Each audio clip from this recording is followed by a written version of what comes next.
And here we are. Welcome to It's Erik Nagel. Hello. Live in the studio. For today. the first time in 5 weeks. Has it been 5 weeks? 5 weeks. Wow. Man. That's a long time. It has been a long Look time. how much longer our beards have grown. I know. And how much hair I've lost. Yes. But you did that on purpose. You deliberately took it away, so don't get any sympathy from us here.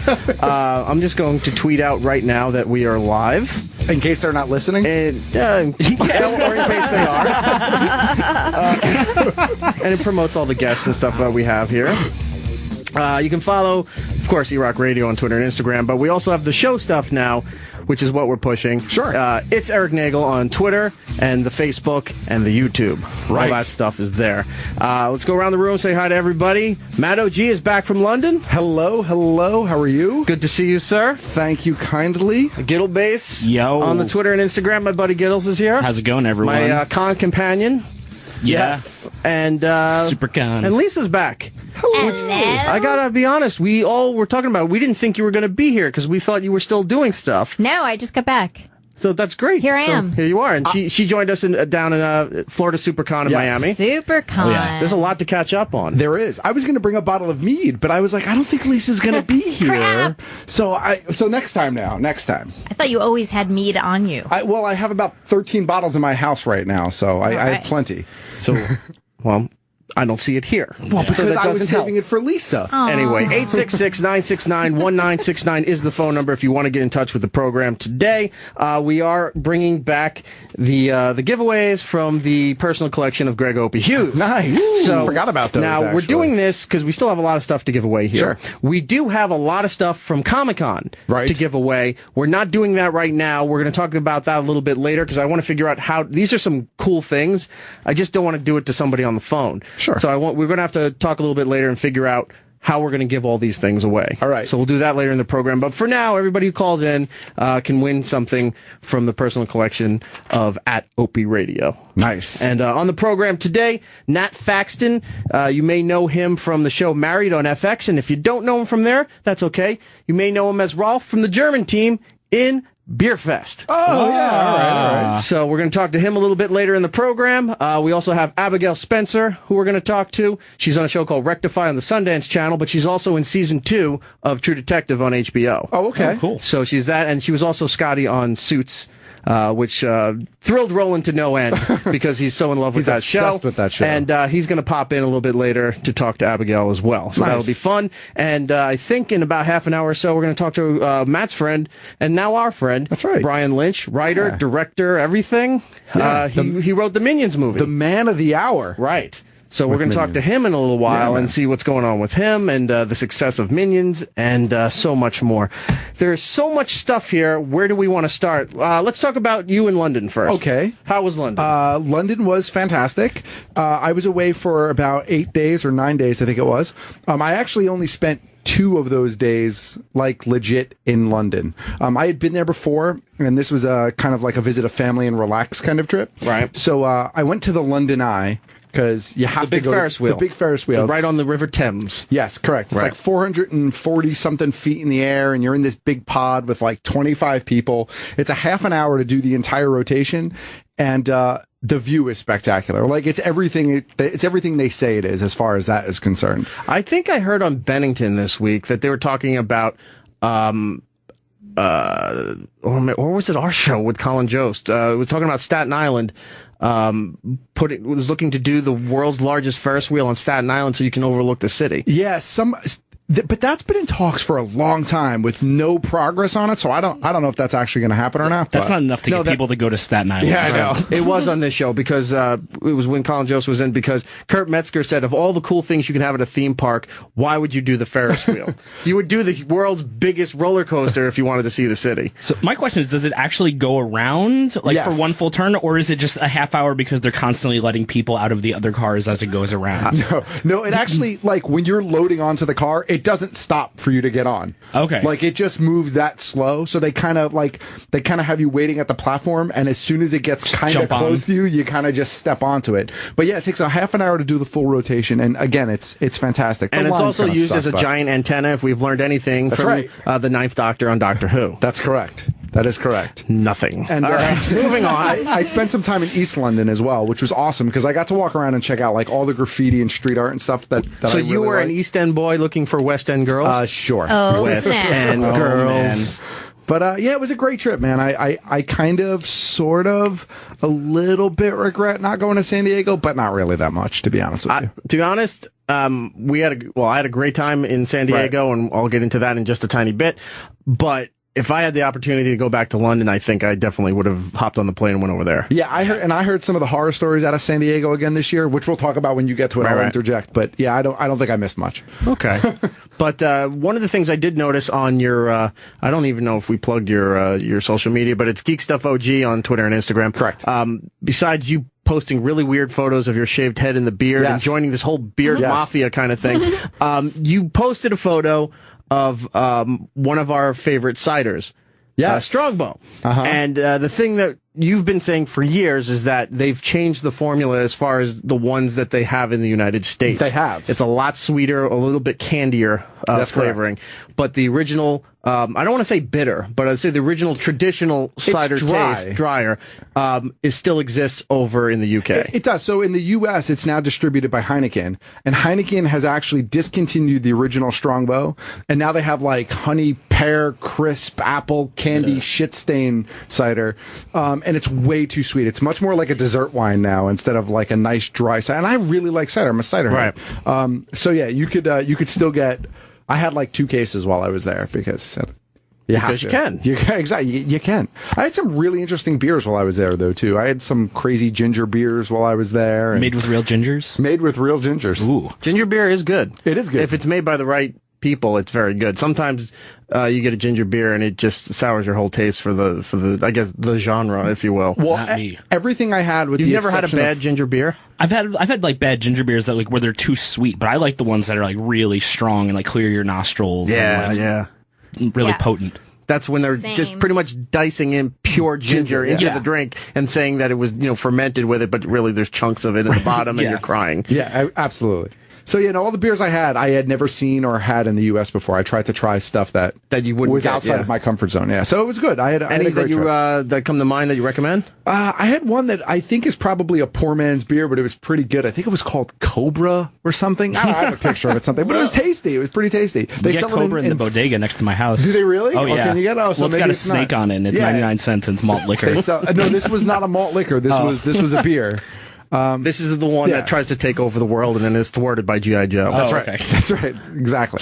That was it. It was a good trip. Speaking of Cobra, real quick, I don't remember, but one of the many subscription boxes that I receive at home, one of them had a mashup shirt in it that was really awesome. It was but now I don't know if I even want to wear it. I may just give it away. Okay. But it's a mashup of Cobra Commander and Cobra Kai from that's kind of Karate funny. Kid. That's pretty awesome. So you're seeing the Cobra Kai, but it's formed into the Cobra Snake thing, and it goes sweep the leg with those fists around there, and it's just got all these little weird things on it, and that's awesome. Of course, you should wear that. I don't know. You should I was definitely thinking wear about that. it, but I was like, maybe I'll just give this away. I don't know. Can I have it?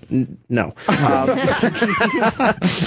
don't know. I'll take a photo of it and I'll tweet it out and see what people think there. All right. Anything else as far as London goes? No, like I said, I spent a lot. I went to like the zoo, and I went to some crazy natural history museum that had this like mythology section in it, and they had all of this like Meadowlands Fair freak tent. No, Ghettolands was right. Yes. They had all this like freak tent stuff in it, like. They had all these weird stuffed animals, like legit animals and like, bears and lions and shit like that. That's kind of cool. But then you get to the section that's like stuffed cats and it's like domestic cats and stuffed dogs. And then they have one room with like... Starts turning into, what's his name? Satan's Sideshow. Yeah, exactly. That we used to have on Opie and Anthony. Fiji Island mermaid, and it looks like a monkey's head sewn on a fish's body. I was like, what the fuck am I? Did you have the pickled punk? I know, there were no pickled punks. All right. There were no pickled punks. Remember that whole saga? I do remember that whole saga. We could not get rid of it because it was like the amulet that Greg Brady had in the Hawaiian episode where it was cursed. You couldn't just throw it away. That's right. So we had to have somebody want to take the pickled punk and get it out of the studio. But that's it. It was a great trip. It was a great trip. Glad you had a good time. You went over there with your family. Your son had a good time over there? Yeah, my son didn't understand the scope of the. A couple times was like, "Can we go home tonight?" And I was like, "Not really. I don't think you quite understand." But, I want to be in my own bed. Yeah, but he had, he got to meet his cousin, and he had a lot of fun. It was a good family trip. Oh, good. Yeah. I want to go over to London sometime. I'm going to have to see when I can make that happen. Let's go. Giddles, last when I saw you, we had done Miami for the Florida SuperCon. Oh, yeah. And then you helped me out with the second San Diego show. We had so much stuff, Matt, that I had to split it into 2 shows. Well, it's San Diego for you. You came in and did the wraparounds and stuff with me for that show. But if you're following your social media, you've been doing, and if you listen to this show, Giddles does all these weird culinary events around Brooklyn and Manhattan, where it's just unique opportunities for people to display their culinary skills and try different foods and things like that. And you were doing these meatballs. Yep, I for was a while. doing Different kinds of meatballs. What kinds were they? Well, I did the teriyaki beef and bacon meatballs that I do, and it has like a spicy coleslaw. You brought those in before, yeah, right? I brought those in before, and then I did these chicken banh mi style meatballs, and they were pretty good. They were What's nice in and that? Spicy. Chicken, some scallions and spices, Okay. ginger, and then I make a like a hoisin mayo sriracha sauce where it's really good. Nice. And then I have these like vegan plantain balls that I make with seitan and plantains. Comes out pretty good. You were at last Friday. What was the Saint? What was St. the- Vitus Saint in Vitus. Brooklyn. I keep saying Saint Vincent's, but Saint Vitus in Brooklyn. They had this set up for Giddles. It's like a bar, or is it a pub? Yeah, it's a heavy metal bar in Brooklyn. It's actually a really Which makes awesome it even venue. weirder, right? Yeah. But also kind of cool that this is going on. Dude, this is the best venue in Brooklyn. They It's have a crazy. section in the back where he's all set up and he's selling the meatballs and what have you, and it's called Balls to the Wall. So there's this big just slab of slate hanging over there, and in chalk everything is written, and it's telling you the different kinds of meatballs that he have and the prices and all that stuff. He couldn't make these things fast enough. Yeah, I sold out. out. I sold out both days within like 2 hours. It was pretty crazy. Nice. Yeah. So Up until what he's going to tell us happened to him now, I was like, you should bring some to the show, but of course, no, he had something happen, so he couldn't do that. But what happened to your back? Absolutely nothing. I'm just out of shape, and I was walking down the sidewalk, and I got a coffee, and somehow I must have stepped wrong or something, and I pinched my sciatica nerve. Yeah, no. And all of a sudden, I was like, hey, I'm walking, and I'm like, now I'm crawling. And then I just kind of crawled back up to my bed in my apartment, and I've been there for 4 days, just Popping pills just and- popping pills and sitting around drinking coffee and like petting a dog. Like that's all I've been doing all week, and just watching shitty movies. Like I watched Sharknado 3. Well, we'll get into You know that. what? I gotta get a pen to write that Oh, down. Jesus. I can't Here. believe I forgot to write Here, that. we all have Here, pens. we all have pens. I got pens too. Don't you hate pens? Don't you hate pants, Mr. Thompson? Sharknado is what you were writing down. Oh, it's on the sheet. All right, never on the mind. I sheet. did remember. Look at me. So Yes, so you had all that because you were doing, I guess, a lot of stressful I think- stuff, making all this food and shipping it around and what have you here.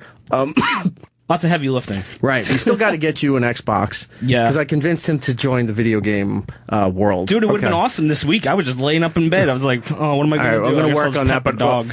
here's the thing. I'm going to get you one. Okay. But we're going to start you off with the third generation, not the new generation stuff. So I'm going to get you Xbox 360. Okay.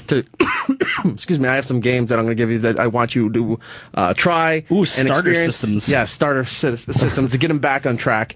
Can't just jump into the new hotness right off the bat. Of course. You need that coordination with the thumbs and things. Dude, I got Right. no coordination. I really terrible. just want him to get into Portal. I want him to try That's it. Portal All and right, Portal fine. 2. I was thinking I thought you were going to say porn for something. Like, I'm very into porn. We could do porn. We could do meatball porn. There's a whole bunch of possibilities here. My Little Pony porn? Oh my Right. God, yes.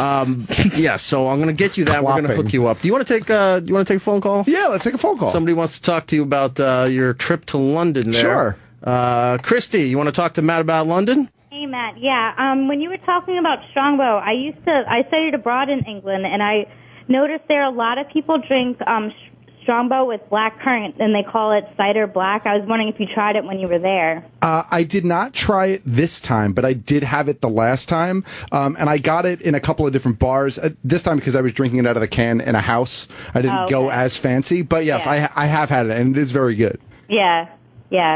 All right, that's all I wanted to know. All right, Thank you. Christy, do you want to? Would you like to win something tonight? Sure. Okay. Oh, you sound so thrilled about it. You don't have to. If I'm wasting your time, you can go. You're not wasting my time. Okay. Lewis, if you got some writing utensils back there so you can take down this information. Christy, if you can pick a number between 1 and 81, I got to shrink this is how long it's been. I still haven't updated the list as far as what has already been eliminated. Oh, Jesus. If only I had my dice with me, we could just roll it for winner. Between 1 and 81? 1 and 81, and you will win that prize. 2. 2. Wow. Yeah. You win a copy of the 25th Hour on DVD, brand new unopened. I don't know what that is, That's but a Spike Lee movie. Is it? It's Okay. a Spike Lee joint. It's a Spike that Lee too, joint. yeah. So All right, thank you. you got Thank that. you, I'm going to Christy. put you on hold, and we'll get your information. All right? All right, thanks. Okay, hang on. Why is the mouse not moving? There we go. It hates you. There we Because you go. have 2 mice. Because you touch yourself at You night. hate mices to pieces. So number 2 is I know. going I went away. there. I was ignoring I it. don't Let's move over to Lisa. Lisa, how have you been? Hey guys, I'm happy to be back in New York. Last we saw you was you were down in Miami as well SuperCon. for Florida SuperCon, and then you took off to go shoot your new commercial. Yeah, I shot a commercial for Carnival Cruise Line. It's not one that's going to be on TV though. It's going to be like a web thing, and very fun to do. Is this going to be those slates that open up before a YouTube video where you're just, they're playing I hope some so. kind of I only old have to rock watch song 3 and you're out seconds there and just I can having the time skip. of your life, She's rock climbing on the boat. doing the wave board off the back of the ship? Yeah. Well, no, it wasn't me Titanic. doing fun stuff. It was me interviewing passengers doing fun stuff. So they would just get done coming off the water slide, and I would shove a microphone in their face and go, "How was it?" And they're like, "I can't even see right now." I got the rhinovirus. Yeah, yeah, exactly. Just shoved it right in their face and just what'd you think of that? And of course, everyone had wonderful things to say because it's super fun to take a cruise like that. My favorite one, though, was this little 9-year-old boy, and he just came out of one of those shows with his family. It was all the shows on cruises are singing and dancing and Broadway style. So are you like they do here in Broadway for those things where they're standing Sure. outside waiting for the crowds to come out, you're asking their reactions. Exactly. Okay. So they're coming out. This 9-year-old kid comes out, and I'm like, "What'd you think of the show?" And he goes, "It was terrible." And I just went with it. Instead of fighting it, I go, "What was the worst part?" He goes, "Everything." Now, if Carnival's this smart, they'll put this in. They'll put a little blooper thing out there for these cruise lines. They'll leave that in there. Right. Oh, absolutely. It was Wouldn't so you funny. want to go see the show? It's I want to see what did what that was kid so hate so terrible? much. That was the best. That was definitely, those were the most fun interviews. The ones where it was people just saying weird things. Like I would ask people their favorite food on the ship, because the food is really good, and that's one of the great things about going on a cruise is Right. just you can eat like a pig and most people aren't judging you. And so this one couple, I was like, "What was your favorite meal so far?" And this guy just goes, "Meat." My favorite was meat. And then the woman was just like, "A pork chop." Well, there's a knuckle At least dragger that for was you. sort of specific. So So how long was the shoot? it was, we were on the ship for a week, and we shot for 4.5 days. And Okay. then I had the rest of the time just to relax. So you were on the ship. Where did they put you? Did they put you where the rest of the crew is, below the sea line, where you don't have a window? Steerage. I did not have a window, but it wasn't a bad stateroom at all. It was nice. It's on the Carnival Did Breeze. you hear a lot of It's really fiddles nice. and Irish step dancing? Yes. All the people who basically would die on the Titanic were with me. No, but for those who don't know, the people who work on the ships, it is a class system not for the passengers, but for the people who work on there, depending what your job is on the ship. If you're one of those unfortunate guys that's in the white jumpsuit and that's hanging off the side of the ship, painting and scraping the boat while it's at, in port, or, revarnishing the handrails and the tracks where people walk around stuff while the ship's, at sea, those guys are below the water level. They don't have windows, and there is a the condition crew- where they do go mad. Yeah, the which crew is stayed fun in to these hear little about. tiny rooms with bunk beds. Right. And, but if you're part of the cruise director staff, you got portholes, so at least you can see outside. I was treated like a passenger. In fact, my last 2.5 days on the ship, they bumped me up to a room with a balcony, so it was pretty fancy schmancy. Very nice. So I was part of the crew, but not. They're like, "Let's treat her sort of nicely," because she has to smile and be nice to everybody. But, it was really fun. the crew, like all the employees of Carnival are so happy. They seem to really like their jobs. The cruise director, though, I can't imagine ever having that job. I know Eric's been on cruises before. They're the cruise happy. director, I feel bad for them because they have to be on all the time, and Especially especially cruise director. Is he like the dude at like Great Adventure who dances around in the commercials? He's the guest face relations of the kind ship of. and the face of the company while on the ship. The captain runs everything and is pretty much the law while you're at sea, but you rarely see him, and only at like the captain's cocktail or the one dinner he does a week where he's at the table in the center of the dining room and you get to see the captain like it's a big deal.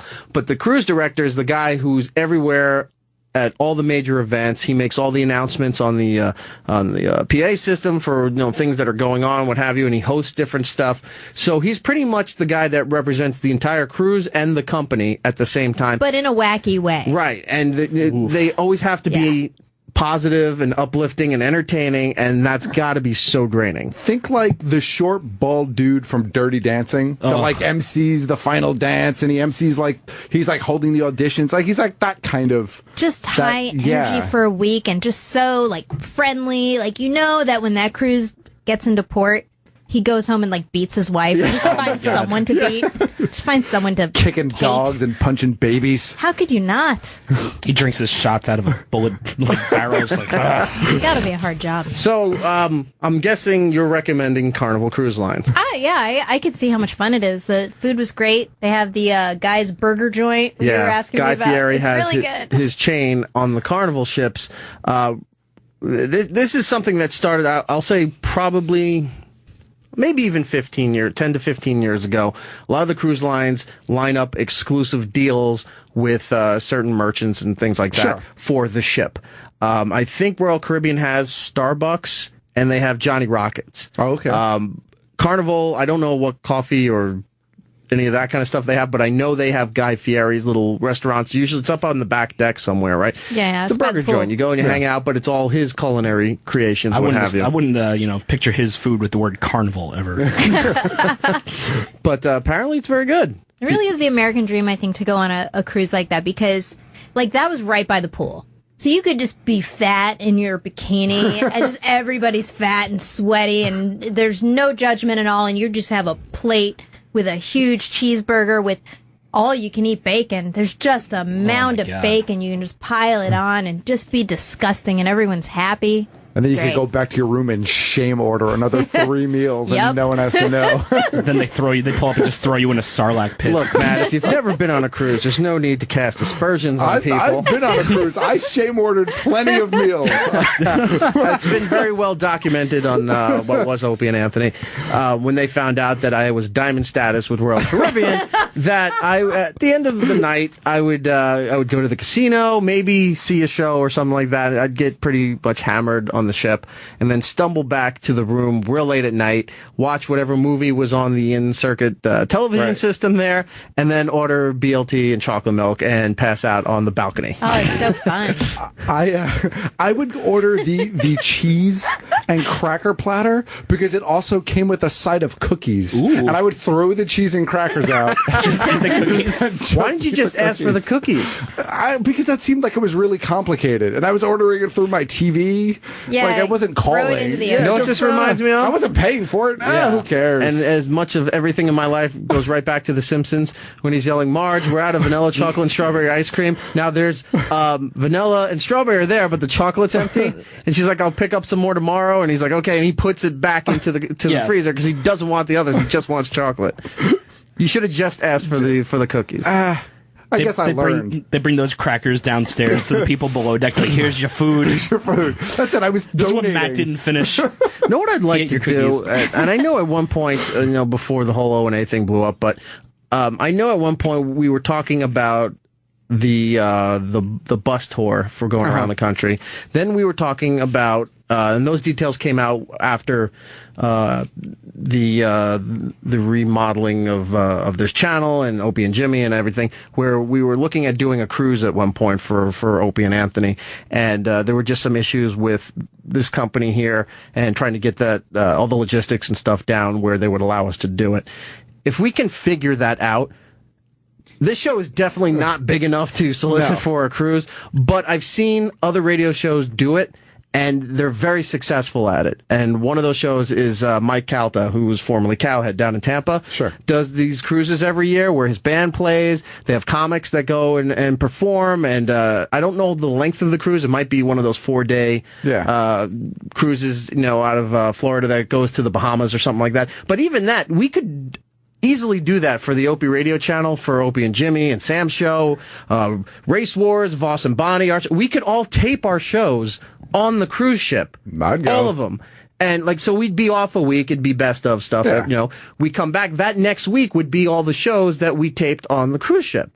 Sign me up. It seems like a no-brainer. Do it. Yeah, I'm totally down. If you're for this idea, I would start tweeting at Opie Radio right now and say, you need to talk about Eric and his bizarre cruise ship idea, and this seems like a good idea. We should do this. I think he would probably do it too. I don't think he'd say no. I'm just guessing. You should also tweet at Carnival too, just in case. No. We're not. Look, see, this is what you got to learn. We're not pigeonholing ourselves into Carnival. That's Lisa's gig. That's right. We're going to leave this open because maybe Royal Caribbean steps up to the bat. Maybe Norwegian leaves out of New York here, and they say, "Hey, this is a great idea. We want to do this." We're not specifying any particular brand. We love everybody equally, and whoever wants to step to the table is probably the one that we're going to do business with. We just need a boat. That's right. it. A boat and booze, maybe a burger or two, some sushi would be nice, and I'm sold. That's it. Any listener that when we're taking off the Bon Voyage from port, and if you're hammered already before the muster drill, which means when you go and wear your life jackets and figure out in case the boat sinks where to go,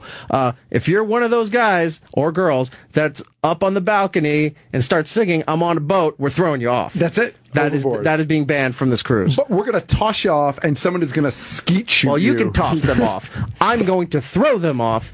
What you want to do sexually with the listeners is up to you.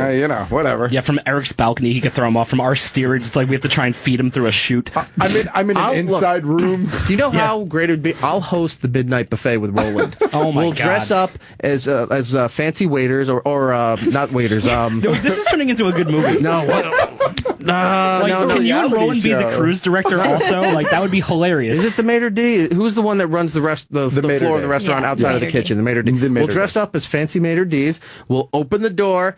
And like Grandpa did when he invested all his money back into the retirement home, and he'll say, "Welcome, everybody. This is going to, it's not restoring your dignity. We're actually taking it away by having you come to this massive midnight buffet." But I think it'd be great to do stuff like that where we could host the midnight buffet, and maybe some of the other shows do other things on the ship. Sure. Yeah. I'm all for it. Bingo. We could do bingo. Ooh. I'm all about bingo. Oh, I'm all yeah, about bingo. I'll do bingo. Because right. now it's electronic now. It is. It's not even the cards where you push the little chads in and out anymore. Yeah. It's they give you what looks like almost like an EKG meter from nice. Ghostbusters, and it'll through their master program, boom, it tells you what game, and then you see what the card number is. So when you yell bingo, you yell out your card number, and they go through the computer and they can see right away. They don't even have to come to you anymore to see that you're not lying about your bingo. They just acknowledge you, right, with a disgusting head nod. Believe me, there's a lot of fun to be had when it's 3:00 in the afternoon and it's a day at sea, and there's really not many activities going on, and you've laid by the pool all day.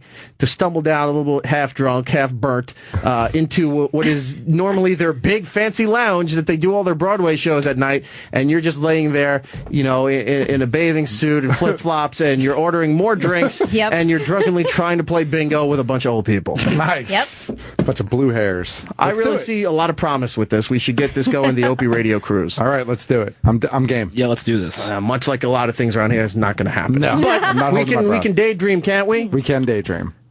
Can't we? You can't take that away from us, too, can you? Maybe.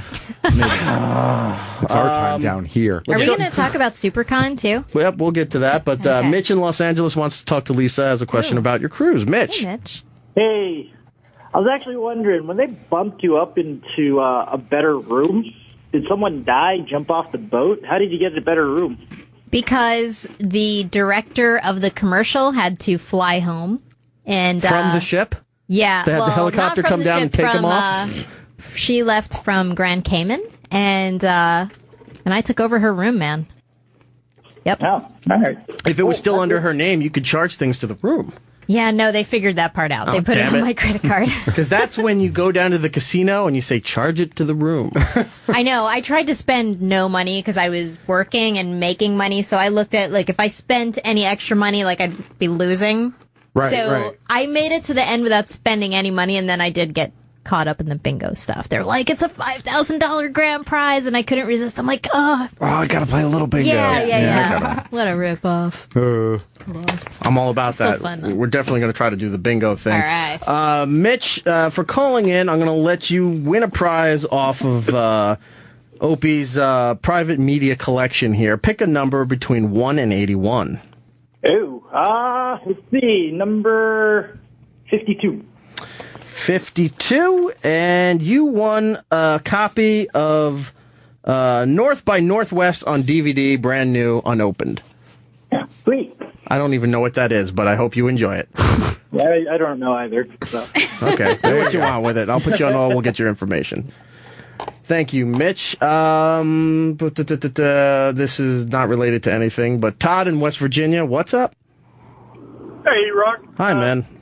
I just wanted to call in and kind of ask for forgiveness. I piled on to a Bash E-Rock competition on O&A several years ago, and you blocked me on Twitter. And Rightfully so.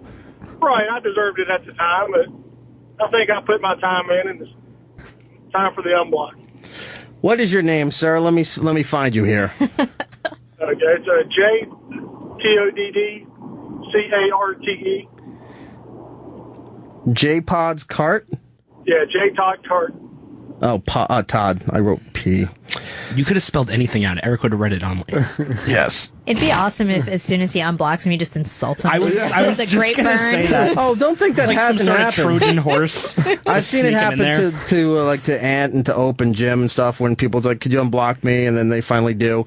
And then you see later, Fuck you. fuck you, old man. And then all of a sudden, like, oh, back to blocking Oh, again. man, if you're going to get unblocked, you better have a really good insult. Well, they do, but I don't remember what they were, and it doesn't bear repeating, I guess. But I don't even remember what I said, but I know I deserve to be blocked.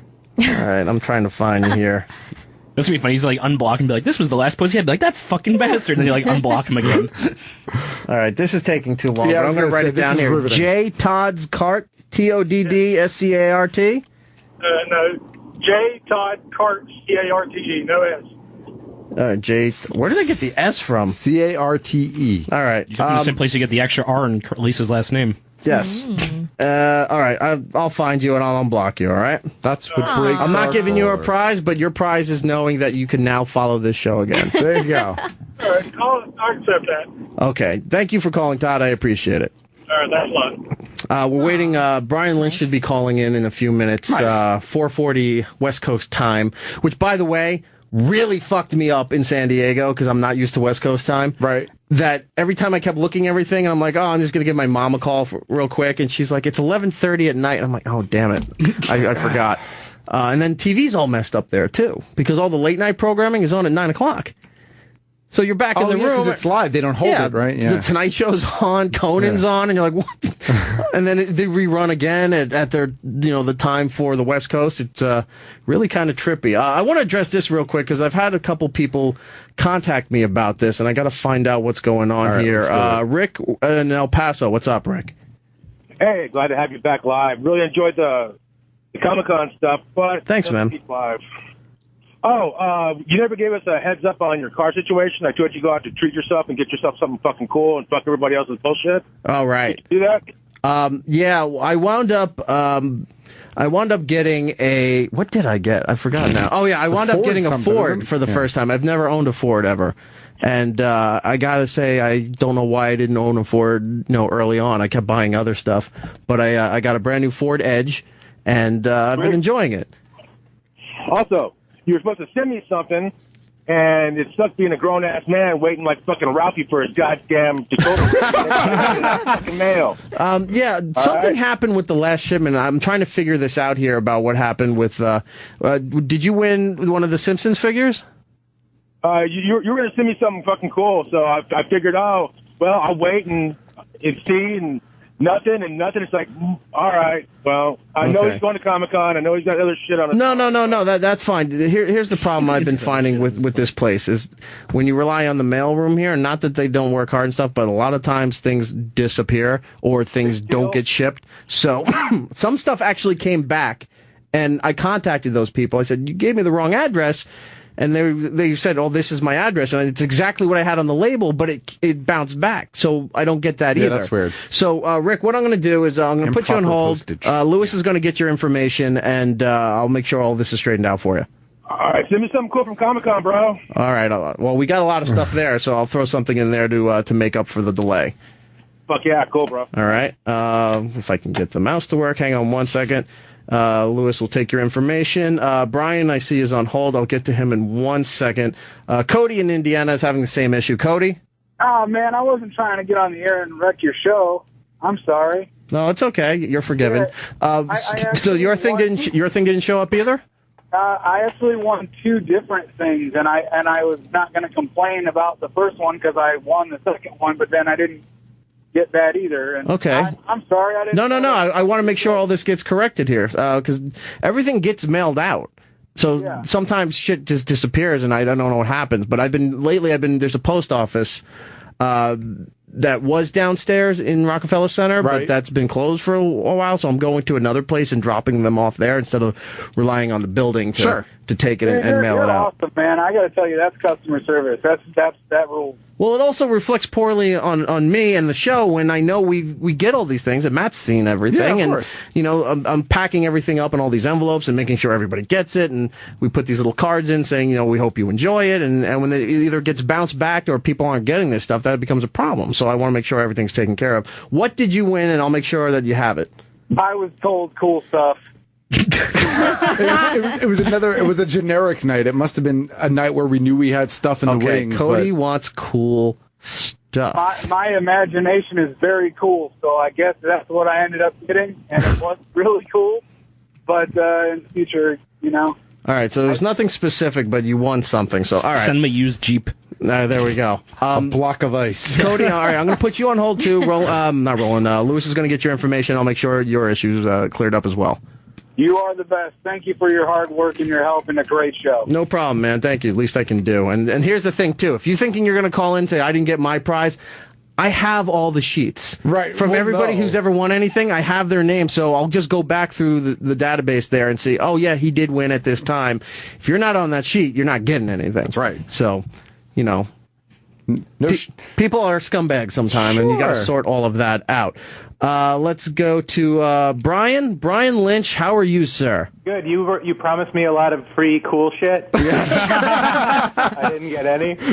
Well, your Minions care package is in the mail, sir. No, I have enough Minion stuff. I'm good. Fantastic. But see, hold on. Before we get anything, that's good to hear, because I've talked to plenty of people who've voiced stuff and have appeared in video games and animations and all this stuff, and I said, what did the company send you? And they said, I didn't get anything. He did a little bit more than voice something. I know, he wrote the movie, but even those people sometimes don't get the all the merchandising that is made for their particular for that particular product, that particular project. I mean to say. So it's glad to hear that they gave him a bunch of Minion stuff. Well, they gave me a fair amount, but the problem is everyone I ever went to school with or that I met before this job thinks I got a ton of stuff. Right. And they all have kids, and could you send me something? So I've actually gone to Target like 20 times. And be like, here's some free stuff, and it was not free. I'll tell you this, Brian. It's just a little old school wisdom. Anyone who's asking you for free stuff like that are not your friends. No, they are my friends. No, they're just using you for your connections. They're just friends that are taking advantage. That's all. All right. If you can live with that, then that's fine. Let's talk Minions here, Brian. I went to see the movie. It was great. Thank you very much. I enjoyed it thoroughly. And in fact, I wrote Brian as soon as I got out of the theater and said, I just saw the movie. It was amazing.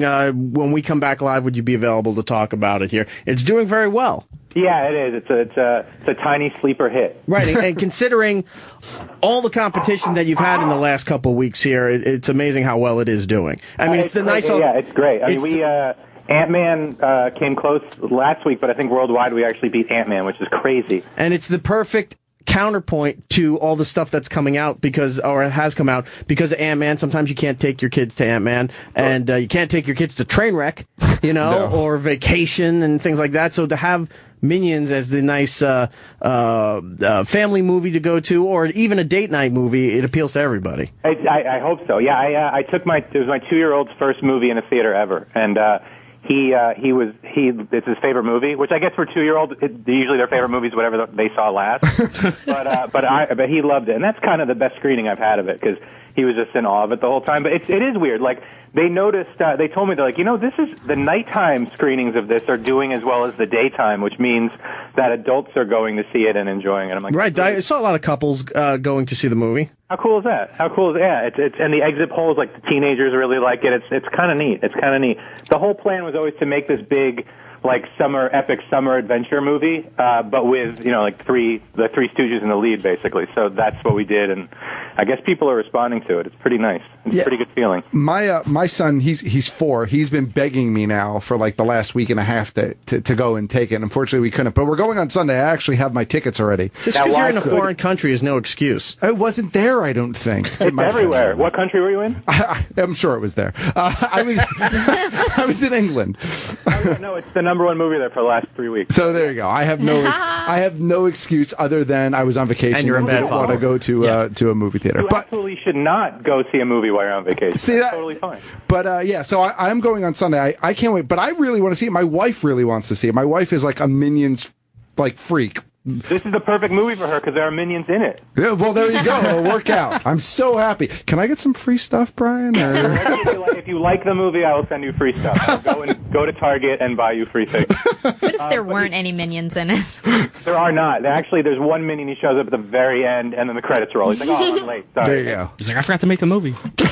Speaking of going to see movies on vacation, my friends made beer fests back in the day, and my wife, I think she was my girlfriend at that point. We were in Hawaii, and I made her go see that while we were in Hawaii, and she was so annoyed with me. As she should have been. Yeah, and I mean, I like Beer Fest. I own the Blu-ray. I enjoy it. It's a great movie. We have Nat Faxton coming in a little bit later. We'll have to ask him about that. Ask him if he appreciates my wife going to see Beer Fest. Yes. And he'll go, who? Oh, he knows my wife. Oh, he does? Oh, he knows her. Okay. No, I don't think so. Maybe he does. She's more geeky in terms of what she does for a living than I am. I was going to say your wife's kind of sort of important in the geeky world right now, right? I am married to Carrie Fisher. Yeah, that's right. Lucky you. My wife co-created the Star Wars show. She co-created Rebels, which is awesome, and you're just a family of talent, rat bastards. Well, she's got the talent. I am, but he's got the toys. beauty and the strength. You're a beautiful man. I've met you in person before. I am. I'm very striking. By the way, I listen to your station constantly, everything on it. I love everything. And it killed me the other day when Opie asked someone on Twitter, or asked the world on Twitter if he should see Minions, and someone said no, and he's like, great, now I don't have to see it because this random stranger told me. That broke my heart. Yes, but he's also the same guy that says don't listen to people on Twitter because they're just hateful assholes, Yeah. But he said don't see that movie. Oh, it's got to be credible. I'm sure his kids will win that battle. I'm sure. If he doesn't see it when it's on DVD, I'll send him a copy on Blu-ray. Don't say that because now he's going to follow up. Or we're going to end up giving it away as one of the prizes. No, definitely go see Minions especially if you like the whole Despicable Me thing. You don't need to have seen the previous ones to enjoy the Minions movie, but it's nice if you did. Yeah, I think the ending is all the more special if you know the characters from Despicable Me. But you definitely don't need to. I know people that went in blind and just thought it was really funny. So now with the success of Minions, have there, and I apologize if I've missed it, but have there been talks already about following it up with a sequel, its own sequel? It's interesting because Despicable Me 3 already has a release date for 2017, and we don't want to have too many Minions, especially after this summer where there's just Minions everywhere you look. So I think if it did happen, it would happen a little ways after Despicable Me 3. So we have time, but certainly Universal would love one, and I think the kids would really like one, and I have a really good idea. Minions 2 would definitely be easy to do outside of Despicable Me 3 because it's young Groot. Yeah. Yeah. Well, you could spoil the ending if you want, but yeah. I wasn't spoiling anything. No, I know. It would absolutely probably involve young Groot, and I think that alone would be a lot of fun. a young Gru in the 70s would be kind of an awesome movie. Oh wow, yeah, that sounds like it would be fantastic. Yeah. See, now, is that right? So now we have to have it happen. Yeah. Well, I think we probably will. We're In making time. things happen for you, Brian. I don't think we're doing any such thing, but we could say that we are. We're on in the afternoon, drive time in Los Angeles. Maybe somebody's listening. Maybe, you never know. People listen to you guys. People are excited that I was doing this. I told Universal I was doing this, and they were like, "That's fantastic." Oh, that's great. There you go. So don't badmouth anything Universal. I have love not. Universal. Good. Eric, you had a question. Yeah, if Universal's listening, the show's on for another couple hours. Maybe have somebody else call in once we're done with Brian. That would be great. I had a question about the Minions, because this is the first time you're really focusing, as a viewer, your attention on them, because they were always a nice little side piece and background stuff to everything that was going on with Despicable Me. But I was really paying attention to the language of the Minions. Sure. So is it Italian and Spanish mixed together? It's every language. It's literally we touch on every language. Because in the theater, I heard other people, because I was thinking it, and then I heard other people. Oh, no, it's Spanish. He said C. And then the other one said, well, you say C in Italian, too. So now they're trying to figure out what the language is. There's a ton of French. There's Indonesian. The co-director of the movie, Pierre Coffin, is also the voice of the Minions. And he's super smart and speaks many languages. So he throws a lot in, for sure. Okay. And is some of it just gibberish, or is everything legit? A lot of it's just like names of foods. Absolutely. Which makes writing it really not challenging at all. Just look in the cupboard and figure it out. Nice. Absolutely, yeah. So you should see the script. It's very. I mean, it looks like a mental patient wrote the dialogue. So. When you're writing the script, do you put in notes as far as what you think a character's design should be, or if their vehicle or their gun that they're holding, what you're imagining it is? I definitely put my 2 cents in. I put in whatever I picture, but we also have like character designers and artists that kind of flesh it out. I don't know if you remember Scarlett's ship in the movie. Right. It's kind of a big red lightning bolt. Right. That was started because originally it was supposed to be S-shaped for her name. And then, because the artists are way more talented than I am, it became kind of a stylized lightning bolt S, and then it became just a lightning bolt. And now there's a toy of it you can buy, and it's pretty awesome. But yeah, it's a collaboration. Like everything in this movie is pretty much a collaboration. We sit around a table and talk about it endlessly. An enjoyable thing about the whole Despicable Me universe here is that all the vehicles are not aerodynamic whatsoever. It's like that should not be able to fly like that. Oh yeah, no, it literally has no wings, but it soars through the air. It's fantastic. Yeah, and they're curved in a way where it should be having a lot of drag during takeoff. I just hope that kids don't copycat build fake airplanes and shape like lightning bolts with no wings, and then we get and we get in trouble with those guys. But it gets a million hits on YouTube. Right, right. They'll figure it out when they try to build the Mega Bloks version of it and try to throw it off their roof or their second floor. It just crashes. You mentioned... Have you seen the Mega Bloks, the Scarlet ship? It's awesome. I haven't. I actually have a bunch of the other sets, but I do not have Scarlet's ship yet, so I'll have to add that to the list. It's so fun. I mean, it's just, I'm a toy geek, so the fact that I made a movie where there's 1 billion toys, it actually broke me. I was like, I don't know what to get. I'm just short-circuiting. Just have all of it. And unlike every other gentleman in this country, you have a legit reason to have that in your house because that is your creation. Well, also I have a 2-year-old that doesn't let me keep it in the box. So, although he's too small for Mega Bloks, so I kind of have to hide it. You got to make the Duplo version. Right. Oh my God, how great would that be? I just saw they're making Duplo like Paw Patrol, so he'll just be wrapped up in that for years. I'm sure you guys don't discuss Paw Patrol on the show, but it's. We did at one point. I could discuss it with you for hours. We'll do a spin-off show. There you go. You mentioned Scarlet Overkill. Now, since you had you wrote everything and you said you had some input as far as designing and whatever, was it your idea to have Scarlet Overkill look like Tammy Pescatelli? No, I didn't even know she did until you just said that. Okay, well, yeah, look online. There's a lot of memes for it. Who's Tammy Pescatelli? She's a female comedian. She was on Last Comic Standing and a whole bunch of other stuff. She had a special on Netflix. She lost a ton of weight, right? Recently? Yeah. I think so. She's we'll be polite and say yes. Real abrasive, right? She does roasts. He's thinking of Lisa Lampanelli. No, that's Lisa. No, that's not who it is. All right, never mind. Forget that question. Moving on. That one fell. Two will star the other one, whoever I thought it was. There you go. Perfect. When I know the movie is still out now, you should definitely go and see it. Whether you have kids or if you just enjoy animation stuff, you'll have a good time watching this. When do they announce the release as far as Blu-ray, DVD, instant downloads, all that stuff? I think they announced the DVD for November, I think. Right in time for Christmas. Good. I think I saw that earlier this week that they made that announcement. Yeah, I think so. I'm pretty sure, and there's a lot of cool extras. I know there's some shorts. I wrote a short, and I co-directed the same short that stars a couple of the characters from the movie that didn't get a ton of screen time. Do you remember the family that picks them up on the way to VillainCon? Yes, down in Florida. Yeah, right. It's Michael Keaton and Allison Janney play the parents, and we did a short that features them, and it's fantastic. It's so fun. The family is very entertaining in the movie, and I don't know what to say here because I don't want to give it away, but the convention they go to, I'll say at one point, really spot on knock as far as Comic-Con goes, or any of those business conventions. Sure. It's exactly that layout. It's exactly what you think it would be for that time period. And it's really just, poking fun at people who go to these kind of cons. Right. Well, in a loving way, because I'm one of those people that goes to the con. But, as am I. Yeah. It's interesting. It's like that scene, more than anything, is kind of proof to all my friends that I wrote the movie. Because it's stuff that we've experienced while we're there. And Scarlett gives a speech in Hall H, so we touched on a couple things that comic fans would definitely catch on to. And we introduced a billion villains that we can use in other movies if we want to. Oh, nice. Yeah. Sure. A lot of super villains. There you go. It writes itself. All right, so it's coming out in November. Perfect. It does not write itself.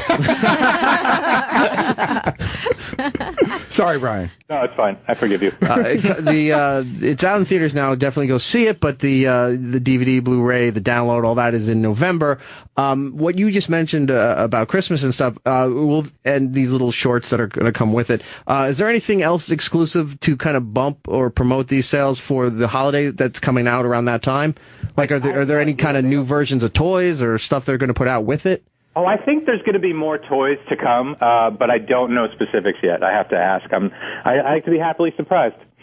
I guess my mom's listening because she said your nephews greatly enjoyed the fart gun from Despicable Me too. So I guess everybody loves those products. Oh, I have one of those in the house too. I think you gave it to my son, as a matter of fact. I think so. That sounds about something I would give, yeah. The day Despicable Me 2 came out, there was an old man. I was in Target. Target's coming up a lot in this conversation. Yeah. And I think I spent a lot of time at Target. There was an old man at Target who worked there and was so mad that he had to stock fart guns. He was so pissed, and the young person that's helping him was like, all the kids are getting these. He's like, that's what's wrong. That's what's wrong. Like, oh. I hope he doesn't see Minions. He's probably not alive still, but he was very old.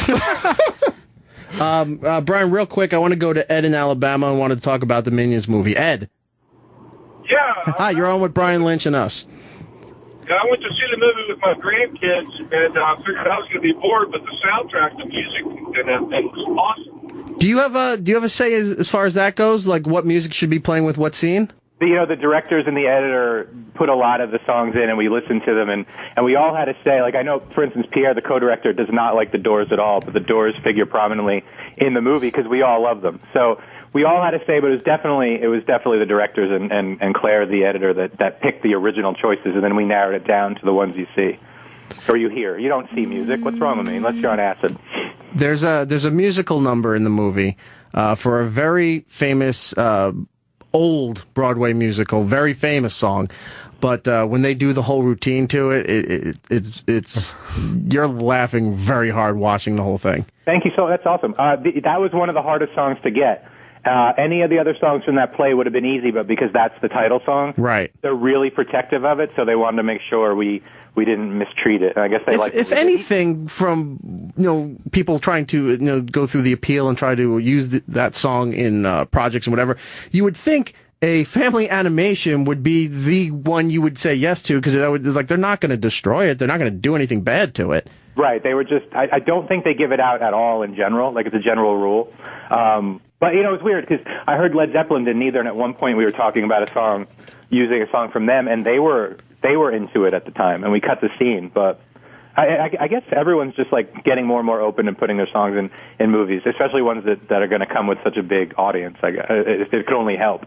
Do you think they said yes because it was sung in a non-coherent language? I think that probably helped. That it was kind of it was done in a really fun way, and it made the soundtrack. So I guess everybody signed off where they're supposed to. And the Beatles songs are easier than this one, but they in the end they love that scene. I think the audience liked that scene. People usually that's kind of one of the signature moments in the movie. All right. I can't wait to go see it. So, like I said, I have tickets for Sunday afternoon, so I'll let you know immediately after I walk out of the theater what I think of it, Brian. And well, if you liked it, do that. But if you didn't, it's gonna be really awkward to get a text like, "I didn't like it." I have to admit. I kind of want my money back, Brian. I'm holding you responsible for it. Send me some Toys R Us. In the amount of your movie ticket, if you didn't. At Brian Lynch on Twitter. Brian, thank you so much. Brian wrote the Minions movie. The Minions movie is out. Go see it right now. And then, like he said, in November is the release for the DVD, the Blu-ray. And then next summer I have another one, so I'll call you then too.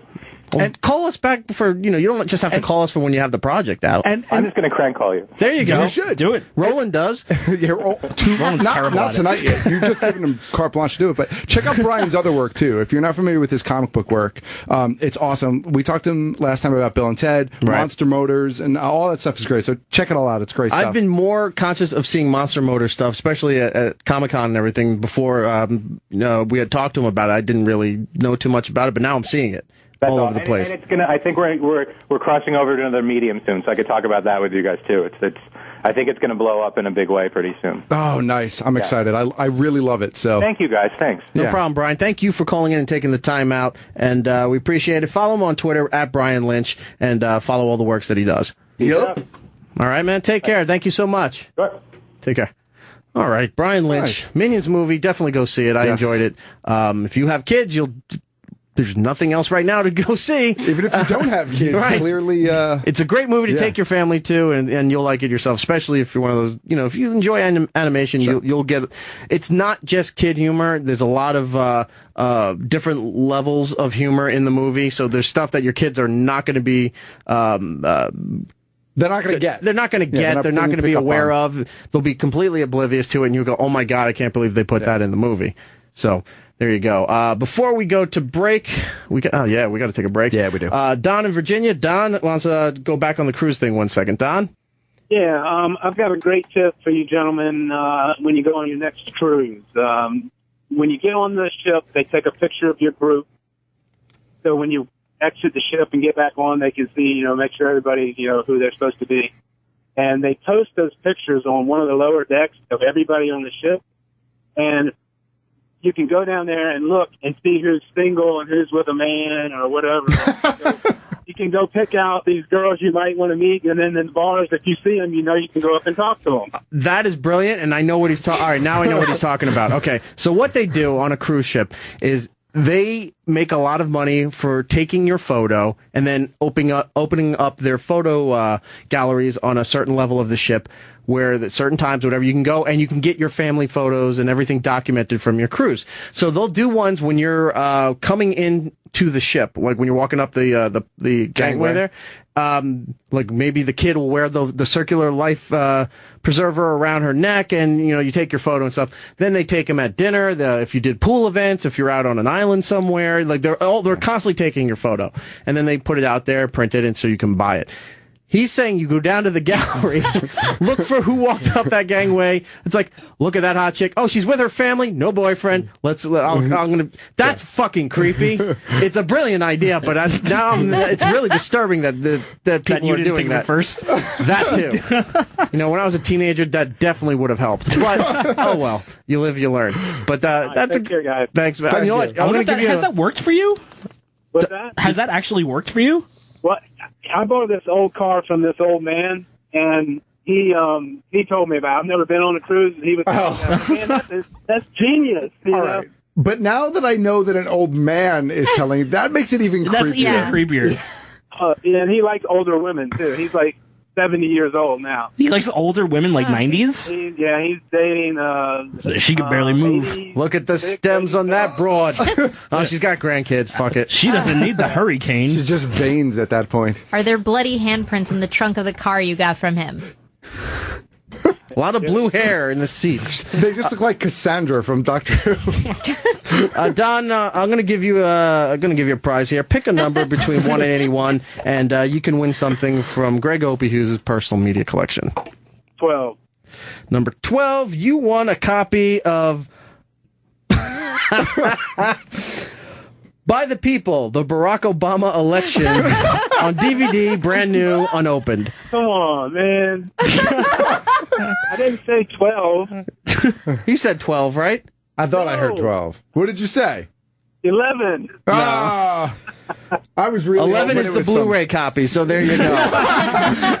I'm gonna Send them both versions. I'm going to put you on hold. We'll get your information, Don. Thank you for calling. You can wait on that for a moment, Lewis. We got to take a break. When we come back, a lot to talk about here. We haven't discussed the Comic-Con stuff, the Hulk Hogan thing that's going on right now. Some news, if you're a Wayward Pines fan like I am and Matt is, some news came out on that. Also, wanted to promote Jim Norton's latest special. Oh, yeah, his Netflix special, right? Contextually Am I saying this right? Contextually Inadequate. Sorry, I need some water here. Is now on Netflix. It was on Epix, but that time has come and gone. I don't know if Epix is still running it, but it's now on Netflix. I saw it on the front page there under the just added or the news section. Plus the comedy section has it right up there in the front too. So if you haven't seen it, definitely check out Jim Norton's latest special, Contextually Inadequate. There you I go. hope I got that You right. mostly got it right the second time. Anyway, so we have a lot to get to, so we'll figure it out during the break. We'll be right back. At It's Erik Nagel on Twitter, Facebook, YouTube. Be kind and follow all that stuff if you can. We'll be right back. Here, it's Erik Nagel, 866-969-1969 is the telephone number. If you're still one of those people that actually uses your phone to call, we would love to hear from you and participate in the program here. We're still giving away stuff from the Opie collection, so if you call in, everybody who calls in wins something off of that. A little bit later in the program, we're going to talk to Nat Faxton from Married on FX. You may also know him as Rolf from the German team in Beer Fest. He'll be here in a little bit. And then later, Abigail Spencer. She's on True Detective Season 2. She's on Rectify on the Sundance channel. And she was Scotty on Suits. Right. So very pretty young lady. Yes. And I know Roland's all excited about her coming here because anything Suits, that's all it takes to make Roland happy. That's it. That and a nice steak. He's a simple man with simple needs. Yes. He doesn't ask for much. Well, he asks for a lot, but he just doesn't get a lot. Everything, yeah. Yes. Matt Giddles, Lisa's here. Mikey Piff is sitting in with us here. Make sure I got your mic. I think you're on. Yeah, and I heard you talking about cons, so I came down the hallway. Yes. Mikey Piff from SiriusXM Hits 1. If you were listening earlier, you were filling in for Jenna Marbles. I was. She is at VidCon, which is happening right now in Anaheim. Yes, What is VidCon? yes. VidCon is like Comic-Con for people that love YouTube. So every YouTuber, Viner, whatever you can think of, they're in Anaheim right now making one really large video. Wow. That's kind of crazy. So they can fit a whole... there's enough people for an entire con like that just for YouTube people? That convention center is actually bigger than the San Diego convention No, I center. know that, but are they using the whole thing? Yeah, the whole thing. Wow. No, but it's for people who it's for creators and fans. Right. So yeah, I mean, think of all the billions of views that Jenna Marbles gets, for example. I mean, all those fans can go and scope it out. Yeah, they're all combined. Those people's they have millions upon millions of followers. So filling that place is not an issue. Yeah, I would imagine it would happen. You need earplugs for the screaming girls running down the hallway. Sure. Yeah. Was there a whole section of just people who were just unboxing things and videotaping it?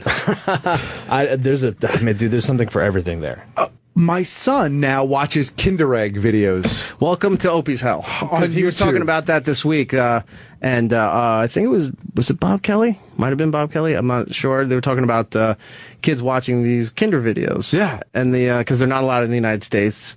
I think that's changed, though. Travis said they weren't. Travis gets them up in Canada when he's up there, but he said that they're still because you got a guy. I'll get you some Kinders You next can get week. them, yeah. No, but there's versions of them in the United States where, from what I understand, there's a line cut through them so that it's not a full thing, and that What but they're Brian just is worried saying- about the what. What he's saying is that if you know the right places to go, I can get Kinder Eggs. There's a almost lot of anytime I shifty want. bodegas near where of Brian course. lives. But actually, a lot of times you find those Celtic shops or those UK shops. You get the Lion Bar and all that shit. A lot of those bring in you Kinder Eggs too. I brought 10 of them home with me, and I mean Customs didn't even blink an eye. So I bought them at the duty free shop in the airport. Yeah, because they sell them there. Yeah, it wasn't an issue. So I don't know. Maybe you're allowed to bring a certain number in, because for years it was like you're going to get fined $1,000 and thrown in jail for smuggling in Kinder eggs, and now it's just like, nah, it's whatever. Kid jokes. It's Darwin. All right. I think you actually have like less fines for smuggling in like parrot eggs. So the VideoCon thing here. So all these booths are just set up for each person's, I guess, world, what they do, their program, or It's not really, well, it's because I can't imagine less- there's a lot of merchandise unless it's your own, your own wares that you're promoting. Dude, there are a ton of different brands there, and all the major brands are there, like Instagram, Taco Bell, like everyone's. Wow. Yeah, they're hardcore into that, but it's a lot of it's signings, pictures. So the lines for pictures are as long as lines for Hall All right, H. so say for Jenna Marbles, there would be a huge line of people for a signing. Hours long. Wow. She's got 15 million people as subscribers, man. You have to think about it's not just Jenna Marbles and like selling her merchandise. It's also all of the peripheral companies that kind of, I'm sure there are vendors that you would see at San Diego that probably have booths there as well, because there's, video game companies and they all kind of, I'm not downplaying it. I'm just trying to understand. It's that world. It's that whole world is just kind of all intermingled. So They do one in Orlando too. It's called Playlist Live. Yep. Yeah. It's the same thing. It's all YouTubers. This is so weird to me. It is. I feel so old. Well, here's the thing. I'm like crippled. I'm like, we just came from Comic-Con, and we're like, what the hell is that thing over there? These kids are crazy. You know what we are? We're the guys who sell the actual comic books who are at Comic-Con, who they put into the back corner. They're like, look what's happening to these cons these days. It's not about comics, old man. Yeah. It's about Jenna Marbles. That's what it's about. JennaCon. So yeah, you fill in for that, and then you do occasional shifts here and there on Hits One. Yep. So check them out at Mikey Piff on Twitter and SiriusXM Hits One on Twitter. They've always been rather cool to us and helping us out with stuff. So Absolutely. much love to them. Let's talk about Comic-Cons for a little bit, since that's been probably one of the main reasons why we hadn't been on in 5 weeks live in this studio. It'd be funny if we just breezed over and never talked about it. Where were you? Don't it. worry about it. Yeah, don't worry about it. Well, do you want to talk about the con itself, or do you want to talk about the stuff that we learned from the con, like trailers and movies? Let's just see where this goes. We'll pepper it in as we go here. We'll start off with Florida SuperCon and move on real quick. Those shows are up on SiriusXM on demand, and I think a lot of the stuff is on it's Erik Nagel on YouTube, the interviews and what have you, so you can check that stuff out there. Florida SuperCon was Giddles, Roland, and myself went down to Miami. We met up with Lisa, who was already down there, and we did pretty much the show in a really bizarre form down there at the Comic-Con. We had a booth where we were set up, but I didn't know what we were doing at the booth. We weren't having signings. We weren't, charging for anything. We had no merchandise. I was charging my phone there. That was about it. It's like, a power strip. Hide it under the table. Yeah. And, that's what we were doing. And then I figured, okay, either they're going to bring people over to the booth so we can do the interviews like I've done at previous cons, or we go over to their booth set up and record everything. They had us on the live stage in the center of the con where everybody could watch what we were doing. It was pretty crazy. With these director's chairs, which was not comfortable, to do an interview in director's chairs in front of a large audience like that. With spotlights Right. and horrible audio. Right. And I was like, what do we do? Like, everything was always at the last second that they told me about this stuff. So I was like, wow, all right, we got to figure out a way to make this happen, because we had all the guests, but this is the way we were going to get the guests. We wouldn't get them otherwise unless we did it this way. So we're like, okay, talked with the sound guys, make sure stuff was recording, and we just did it as a almost like a panel without actually asking the audience any questions, because I didn't care. I wanted to talk to these people and ask my own questions. Sure. So, yes, we did all that, especially when we talked to Paul McGann from Doctor Who. That was all about me. I didn't, everyone, it was blinders and tunnel vision. I didn't even acknowledge that Giddles was sitting next to me. I was just sitting at that point. It was weird. I got nothing. I would come out and talk to the audience and say, hey, we're going to do this, everybody, la, la, la, la, la. And then they would just basically do their own thing, like try to ignore the audience. Yes. They're not here. They're not here. You couldn't really see the audience because the lights were so bright. It was just like I couldn't see It was anything. made for a television show without it being a television show. So we just went, okay, it's all set up for a television show. Let's do a radio show. And that's the way we did it, and ignored the cameras and everything else. But people enjoyed it. Yeah, we had a good time. A lot of the guests were great. One not so great, but I'm not going to get into that at this point. I think I've heard that story. Was this a special Star Trek panel? So awesome. Oh no, that's two. Oh, wait, my so God. That's the one that I thought. that one I'll talk about. Oh my God, I'm talking dude. about the other guest. I'll just say this. Woohoo! That guest was out of his mind, batshit crazy, but very nice, and we appreciate talking to him. It's me, Eric. Shut up.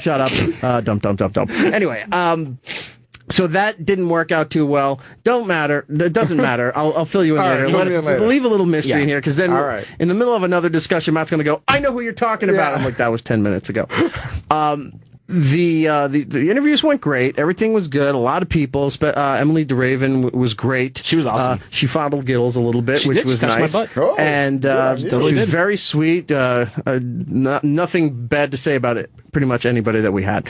The final day that we were doing interviews, they moved us off the main stage. I'm sorry, I just have to this is so funny. The final day of doing interviews, they moved us off the main stage because I forgot what they had going on there.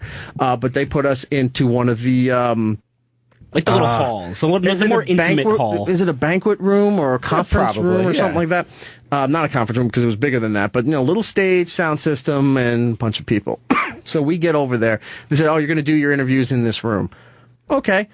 So I figured, all right, it's a little stage. Sit Still there. pretty and, big. and- There's seats for maybe 300 or 400 people. Oh, wow, that's pretty big. It's the same room that Yeah. they had the Raven the next Yeah. night. Yeah. All right. So, okay, we'll go on. I'll just do it in that one. That's fine. I'd rather just be, an intimate one-on-one kind of thing for radio, but if that's what we got to do, that's what we got to do.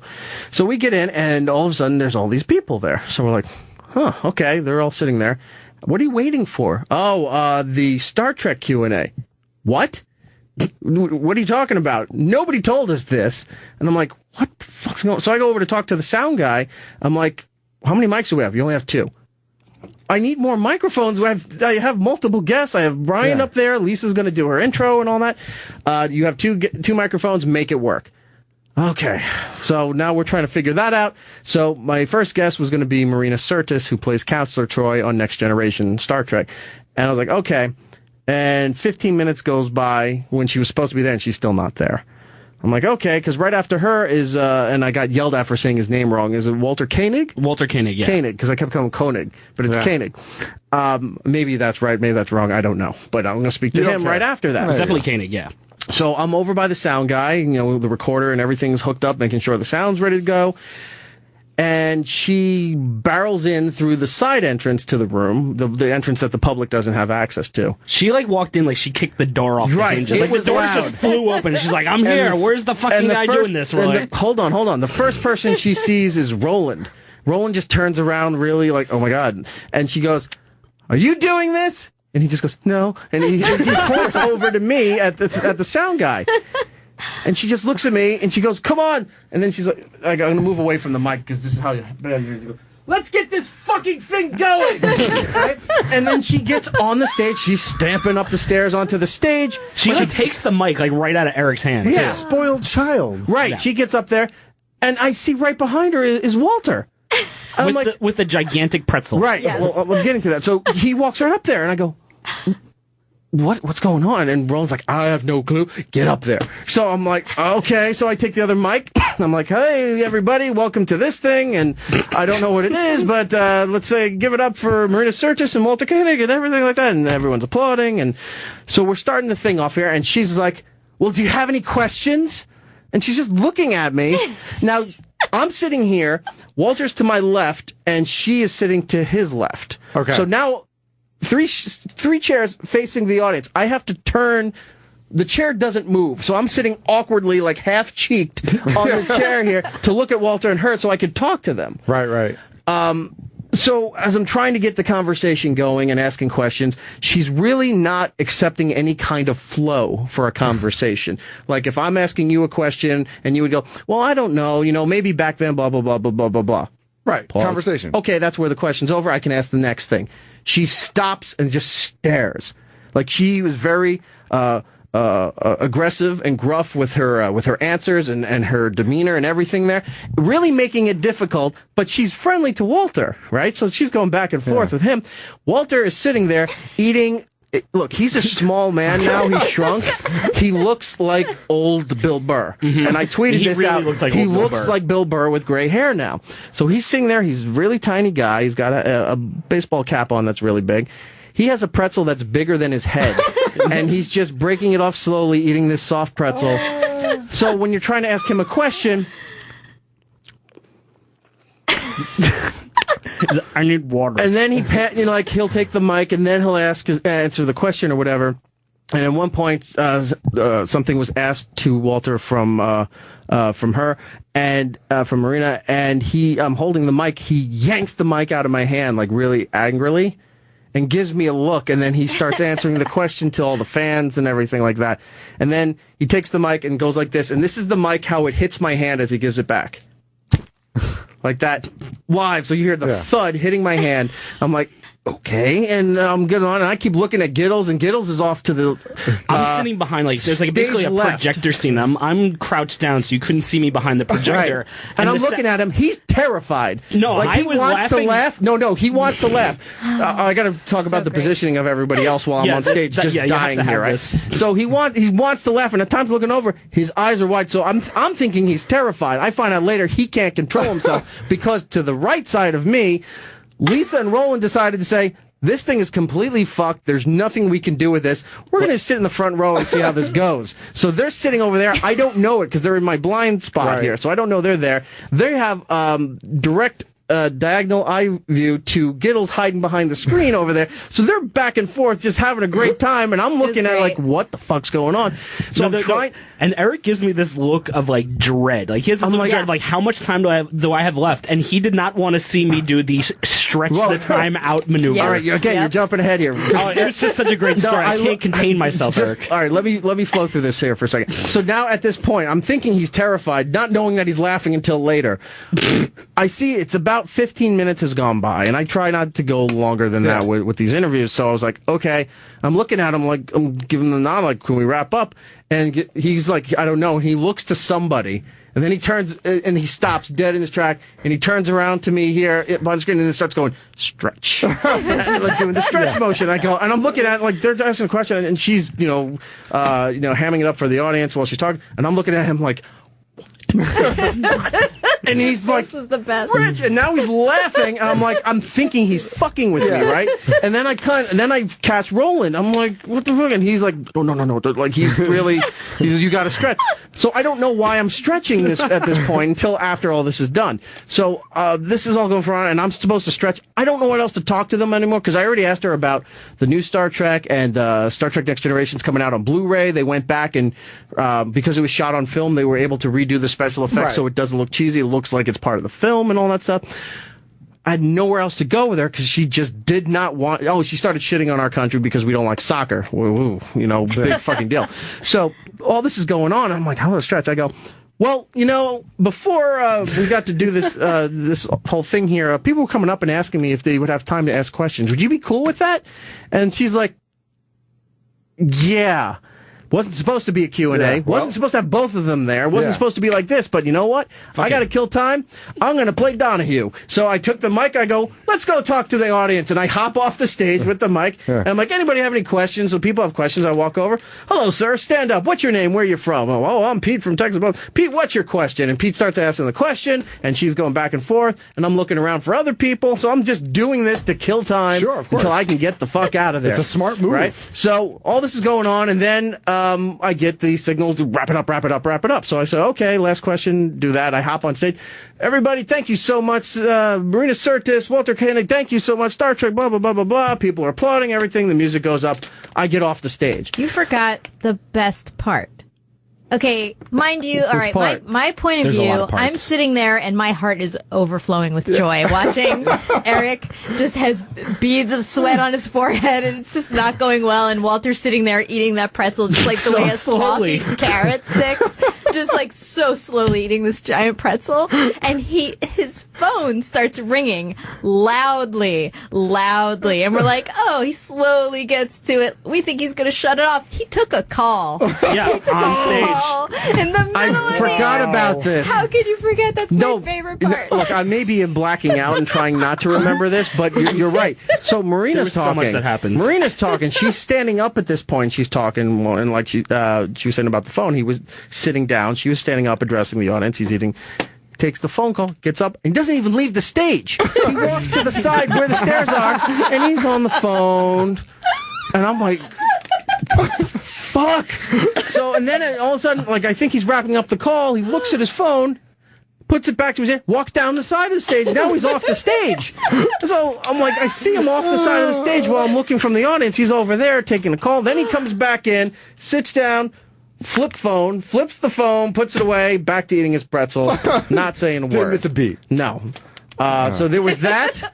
What else? Am I forgetting anything else from this? Oh no! And then I want to talk about the ending. Now, anything up to the point where I get off the stage at the end? Because let me tell you about that part. No, I mean, other than that, it was just, Marina just kind of being, like, very, kind of aggressive with the... She sounded about the pleasant. people. She was not being very pleasant at all. No. She was making fun of everyone because we don't watch soccer over here. Right.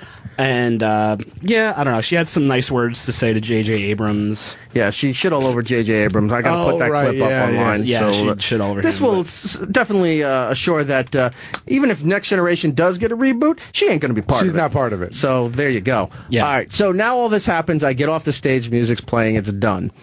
I get off the stage and I'm looking at Roland. Roland's just like, he was laughing, but he just looked at me. He's like, I don't know what this was. I'm like, I don't know what this was either. And, oh wait, I think Roland's on the phone here. Roland. None of us knew what this was. Roland. Mario. Hey, Roland. I am Mario. How are you? I don't know what he's Miss doing. Doubtfire? I don't know. It was a run by fruiting. Well, so I get off the stage and Roland's standing there to the side. Is he still on? Yeah, he's still on. It's adding another layer to this dramatic story here. So,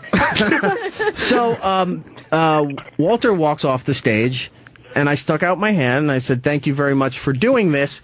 Doesn't acknowledge that I'm there, walks right past my hand, straight out the side, like I wasn't even there. Marina walks down, and I say the same thing to her. Stuck out my hand. I said, thank you so much for doing this. So she looks at me with, like, this smirk and shakes my hand, and she said, yeah. And then she walked off. Now, this story splits into two, because when she shakes my hand and walks away, other stuff happens off to the side with Roland present for this. While I'm standing here and they walk away, I'm now having to deal with Star Wars people and Peter Mayhew. Right. So let's do Roland's side first. So Yeah, I was with Roland. They walk away from me. I'm off to the side of the stage trying to get ready for Peter Mayhew. They walk off. She walks out the side doors, which leads to the main part of the floor, but it's behind the big stage. So you're on the main floor, but people really aren't seeing it directly. Sure. Something is going on live on the stage.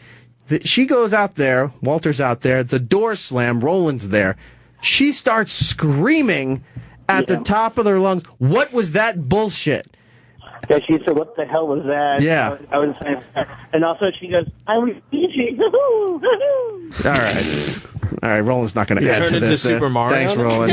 Yeah, that's exactly what he's doing. Mario. Oh yeah, dude, she was just bitching. Yeah, she at it. started was screaming like, "What the fuck was that? That was so like unprofessional." The guy blah, that blah, was blah." handling I was her, the guy that was handling, I guess their manager or whatever that books them for these cons and stuff like that, handles her, handles a lot of the Star Trek people, and apparently we heard from the con people that this guy was not following the protocol that was agreed to on with their contracts or whatever, as far as the scheduling, what their appearances are, what they were doing, and either this guy wasn't reiterating what was agreed upon to his clients, right, or the guy said, I don't care, and we're just going to do what we want anyway, and all this stuff, because I heard there were other complaints about their food accommodations, their hotel accommodations, their transportation stuff. Like, there was a lot of issues involving clients of this particular person.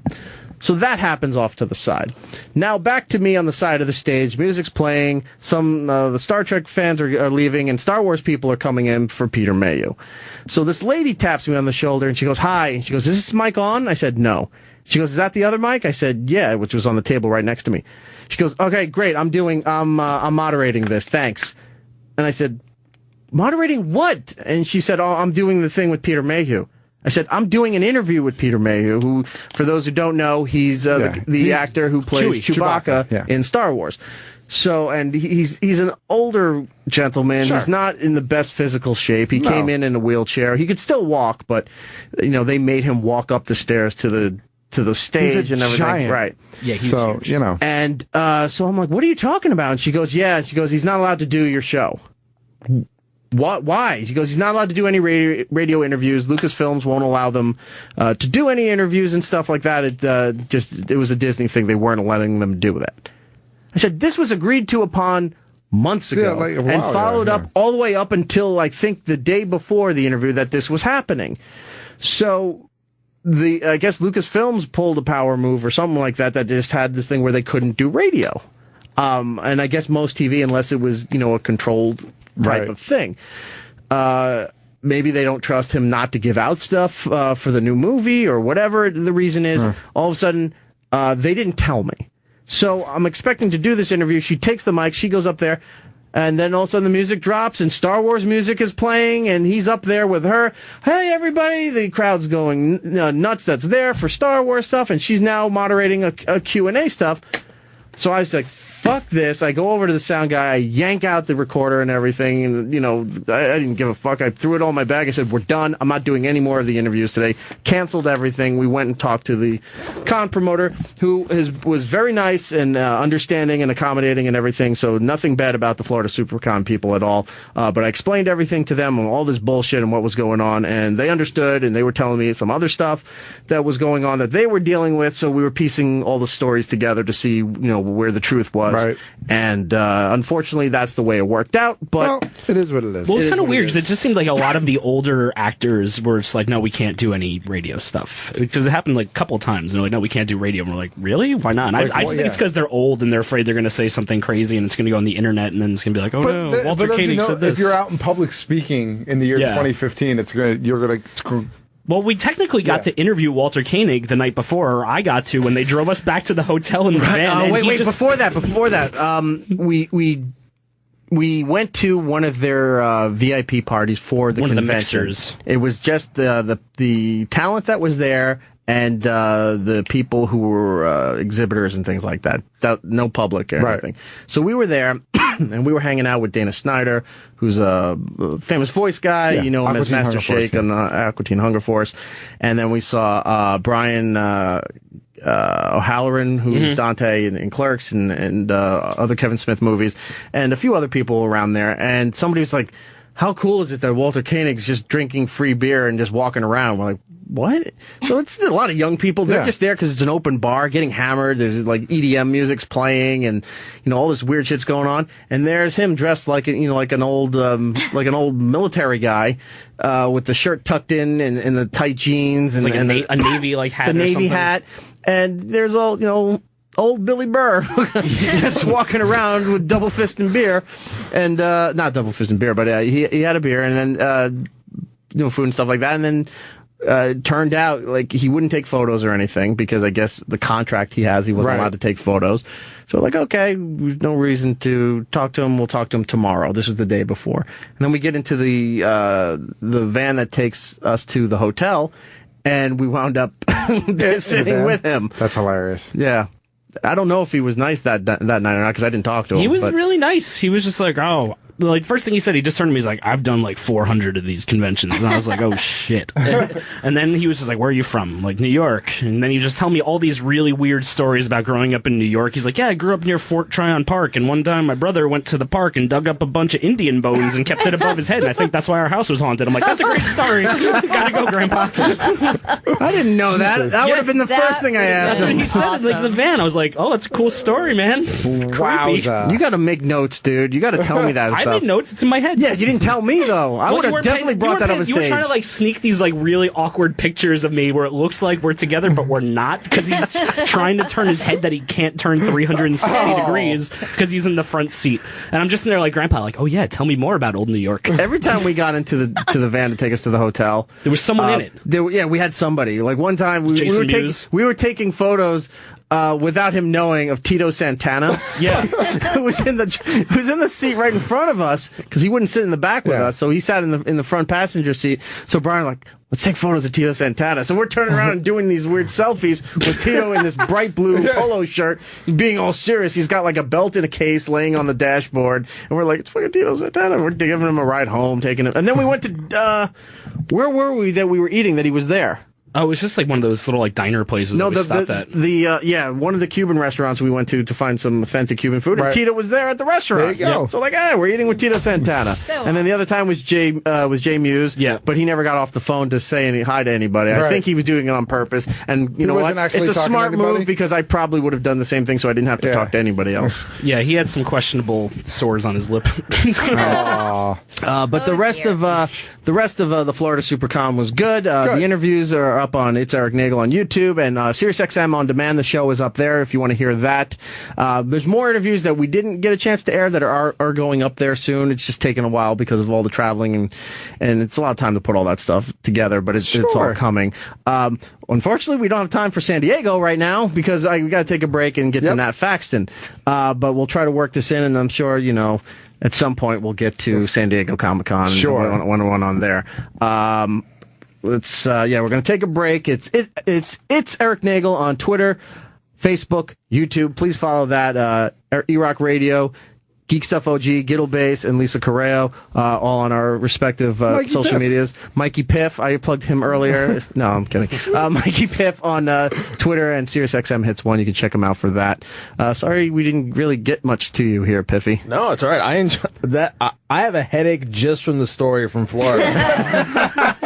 Like, I want to slam my head against the table, and I wasn't even there. It was the funniest thing. Well, if you want to hang around after Nate, we'll pick up a little bit more on San Diego. Plus, I want to talk about Hulk Hogan. Yeah, because it was your first con. That's why I want to hear about it. Yeah. So, it's not my first con. It was my first San Diego con, which was a lot of fun. It was a whole new world. That was horrible. All right, we're gonna go to break. We'll be right back. Ladies and gentlemen, welcome to the show. Nate, is it Nate? Nat. Yes. Nat Faxton. Yes, Nat. A lot of people. I get Nate a lot. Right. I get oddly Dan a lot too. And then who do they think you are? I don't know. I also was at a diner not too long ago ordering like a pastrami sandwich to go, and I said, and they were like, "What's the name?" And I said, "Nat," and they said, Matt? And I said, no, Nat. And they said, Dan? And I said, no, Nat, N, with an N, like Nancy. And then the woman goes, your name is Nancy? And I was like, oh. And so now some of my friends call me Nancy. So we'll call you Nancy here.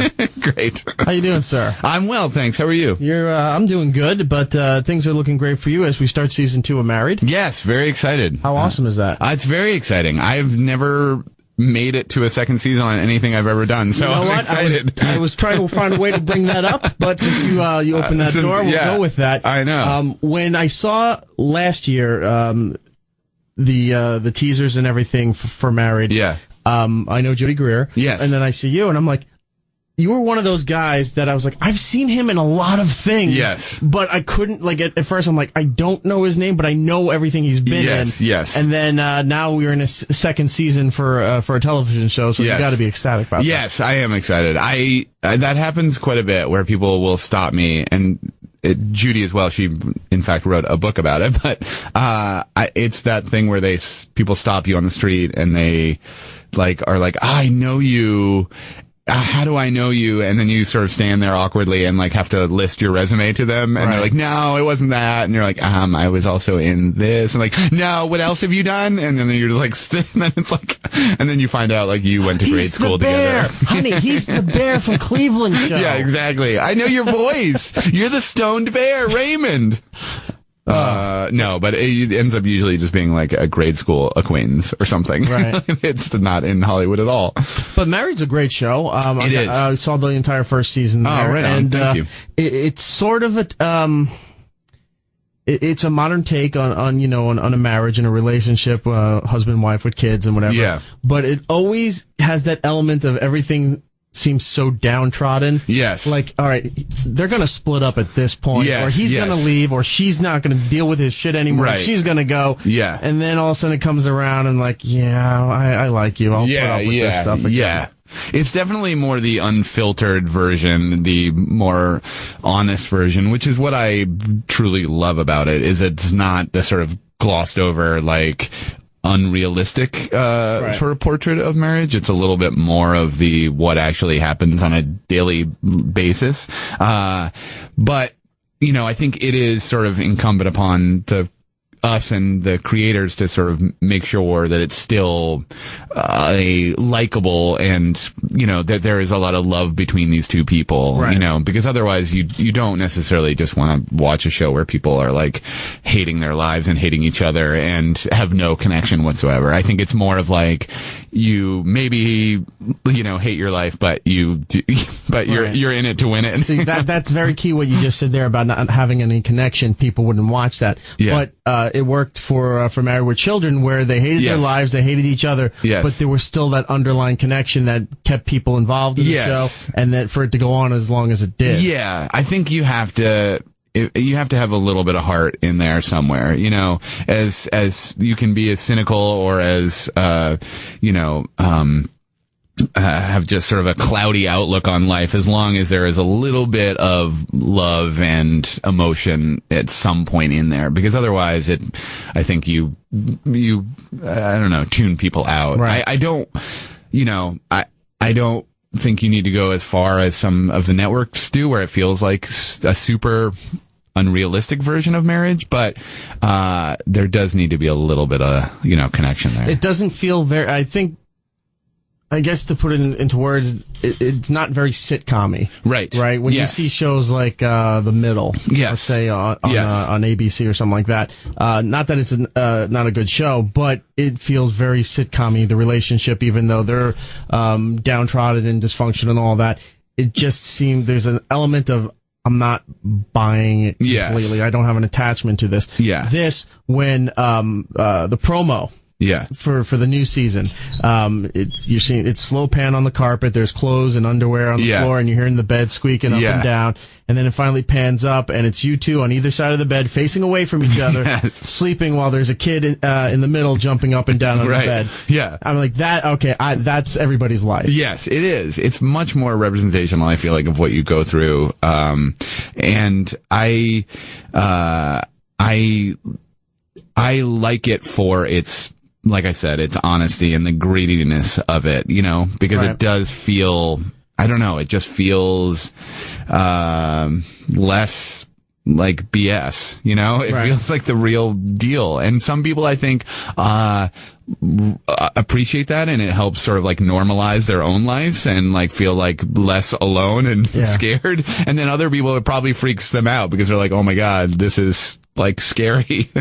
And another element of the show too, and it's very, I'll say there's a lot of attention to little details that they don't point out in the show. It's just things that happen to be there in the room or settings or what have you, where in some shows, when they have I don't have any kids, but I have friends who were married and have kids and stuff, and their house is not that clean. Yes. Right? When you're seeing it in the TV shows, like, there's no way they're walking through the living room and he's complaining because there are little trucks there. Yes. But the rest of the living room is perfectly spotless. Yes. Your scenario, from the bedroom, through the hall, through the living room, the kitchen, everything's a mess. Yeah. But that's how it is when people are married and have kids. I know, it's so true. It's funny because I have kids and Judy does not, and she oftentimes is like, oh, this place is so messy and gross, and like, can we, I would never, like, she's freaked out, I think, because it's like a representation of her as like, like, I keep a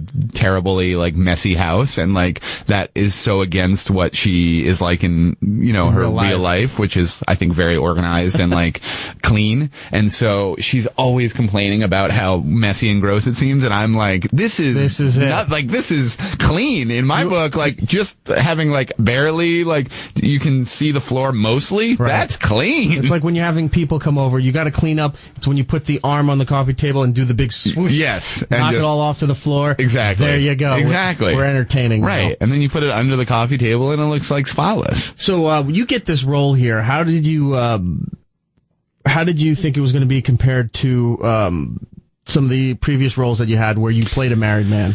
Because even in, what was the other one? Ben and Kate? Ben and Kate, yeah. You were married with a kid. No, I was the brother. So I wasn't married, but so it was slightly different, but again, it was network and this is cable, obviously. So there is definitely a pretty big discrepancy as far as like acting in, those two different shows. There's just a different rhythm with network stuff than there is with cable stuff. You sort of know where the jokes are and you're pushing a little bit harder. At least I was like on that. I felt like, okay, I can push this a little bit more and this is a little more heightened and this is a little bit broader. And I feel like with cable, this show is shot in such a minimalistic way and it's very, camera is sort of always handheld and it's very kind of observant and therefore anything that feels a little pushed feels totally, it just feels like a different show altogether. So it was hard at first, I think, to kind of slide into playing things so realistically in a way almost, and minimalistically. It felt more of like an independent movie than it did a TV program, which I love the look of it. I love the tone of the show, and it's a delicate balance between. It's a dark tone, but not too dark. Right. Not like an evil tone, not like a disastrous tone, but it's, again, not having the clean house. Everything's not vivid colors. This is just somebody's house when you walk in. Yeah, exactly. And I think you're towing the line between, sort of things that maybe that feel realistic but are slightly heightened so that they're sort of towing the line between something that's kind of tragic and something that's very funny. And I love that, living in that space, Where does your character go this season? Because last season, you love your family and you're going through everything here, but I want to get to the friends in the show in a minute too, because I think Brett's character is awesome, and then Jenny Stark. Awesome. But where is your character going in the sense of the second season compared to the first? Because the first, he was like, you were kind of leaning, are my friends having better lives? Is it better that they're single? Maybe I just need some time apart. Yeah. And every time you went to see the other side, it was like, they're a disaster. Yeah. I'm going to go back to my own disaster. Yeah, absolutely. It's the evil that you know compared to the evil you don't know. Yeah, exactly. I think there is certainly part of my character, Russ, that is unsatisfied and looking for the serum that will, sort of solve all the unhappiness problems that he's having. And I think he would probably feel that way no matter what, in a sense. And so last year, I think there was that sense of,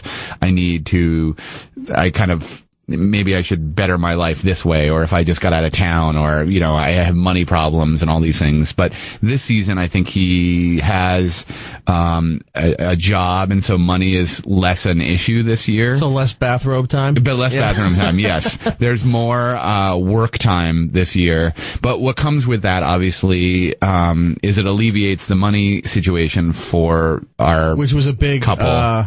Underlining storyline for the first season. And so this season is less about that, but what comes with having a job is more responsibility and therefore less like time at home, and sort of kind of the struggle of balancing home with work, and then also being in a position where you're kind of a boss to other people and feeling like uncomfortable, like as in charge of others, so it's fun. I get to sort of play a little bit more of like discomfort with being like in more of a corporate setting, I guess, and being in charge of other people and managing, and then also like kind of having to adhere to long hours and responsibility and being away from So you went family. from being miserable in one spot to being miserable in another spot. Nothing is ever good for you. No, I think that my character is a little bit, is always kind of like looking for the thing that's going to make it all okay, and realizing like no matter what, it's never, money is not going to solve the problem, nor is, spending all your time with your family. Like it's hard to find that kind of middle ground, which I think is true for a lot of us. You're always kind of searching for the perfect happiness, and that's very sometimes unattainable. You kind of have to just live in the moment, I guess, as it were. So now you've gone from a family situation to Office Space, pretty much. Yes. Yeah, a little bit more. I mean, there's certainly a lot of stuff, I think our marriage is probably in a better spot, but I think we're dealing with, Judy's character, I think, deals a little bit more with identity and who she is, and her character turning 40 and kind of what that means and where she is in her life. And she's a little bit more unhinged and a little bit more unraveled, I think, as she's like trying to search for like what her purpose is and what her identity is. Right. And I think my character is just dealing with, having a job and not being around that much, and therefore like a little bit more distant. So it's a host of other problems that feel, accessible, hopefully. I'm talking with Nat Faxton, season 2 of Married, Thursdays, 10:30 on FX. The friends that you guys have in this show. Jenny Slater being one of them. Young girl married to a much older guy. Who, her husband, her husband, right? Was Paul Reiser. Was only in a handful of episodes last season. Did you see a return of him this season? Yes, he is back this year, which is awesome because he's just a wonderful actor and a wonderful guy. And I so love being around him because he's I feel like a legendary actor. And, it's a little homage, but it's also a little tongue in cheek having him on, considering he was so famous from Man About You. Right. And I was like, oh, he's on this one too. Okay. Yeah, it's fun. He's certainly, they, I think, try to put him in as much stuff as they could, so it's great. He's there. We have John Hodgman is also, on the show quite a bit this year, who is hilarious. Brett Gelman is a huge part of the show. I've really grown to be a big fan of this guy. I first, I might have seen other things he was in, but I first came to know him from the Go On ABC with Matthew Perry. He was one of the patients in the support group that Matthew Perry was going to. And then since then, because that show got canceled, but then I started seeing him in everything. He's just a very versatile actor because he can be very serious and scary. Exactly. And then he's the nutball on the other side of the room that's just, talking to himself and painting things and all that stuff. Exactly. He's all over the place. He's great. He is. He can be incredibly intimidating and shocking, and then also very vulnerable, and then also like hilarious so it's fun because I think they really utilize his strength as an actor on the show because he plays a whole range. He's single on the show, right? He is single on the show. All right, because that's the other foible that you deal with, where Jenny and Paul Slater, Paul Reiser's character, I forgot his name. On Shep on the show. Married couple, but the weird dynamic of young guy, older guy, younger girl, that kind of thing. So it's not a typical marriage. But I mean, it is now, but it's not your normal marriage where you can relate. You guys are around the same age, you and Judy. And then you have your single friend, who also has the life that you don't want either, even though he's single. Yes, absolutely. Yeah, and his character goes through a very funny and at times painful arc this year where he causes a lot of his own problems. He does. He causes a lot of his own problems, but he's gotten his sort of act together, but now has kind of gone the other way where he's a little too obsessed with rehab and recreating his life almost, or using his past and his pain to his advantage and writing a book about it and stuff. Right. So, or writing a children's book, I should say. So it becomes this whole, I think his personality is too obsessive to deal with any one thing, in a controllable way. It's all pretty much, he obsesses and becomes crazed by the thought of one thing and then can't let it go. And He's so obsessed with being obsessed. Yes, exactly. And so the first season, it was obsessed with just his divorce and how to deal with that pain. And then now he's gone to rehab, and now it's about basically shedding, sharing the beauty of sort of his pain all over again in a different way. The show is Married on FX. It's Thursdays, 10:30 p.m. FX. You have the channel. You should definitely be watching it. If we could, I want to touch on a few of your past projects. Yeah. And then bring it back into Married here. So one of the roles that I really know you from is, as we stated earlier, Raymond the Bear on the Cleveland Show. Yes. Now, Judy is also on Archer. Yes. And has done other voice work. Yes. There's a lot of downtime when you're shooting a television show and a movie. So you're sitting around either rehearsing or just waiting for them to get the lighting right and whatever. Yeah. Do you guys ever talk about the voiceover stuff? Do you ever do the voices to each other just to kill time? No, we don't. I'm sure Judy would welcome that, but I have to shut her down on that one. Right. We don't.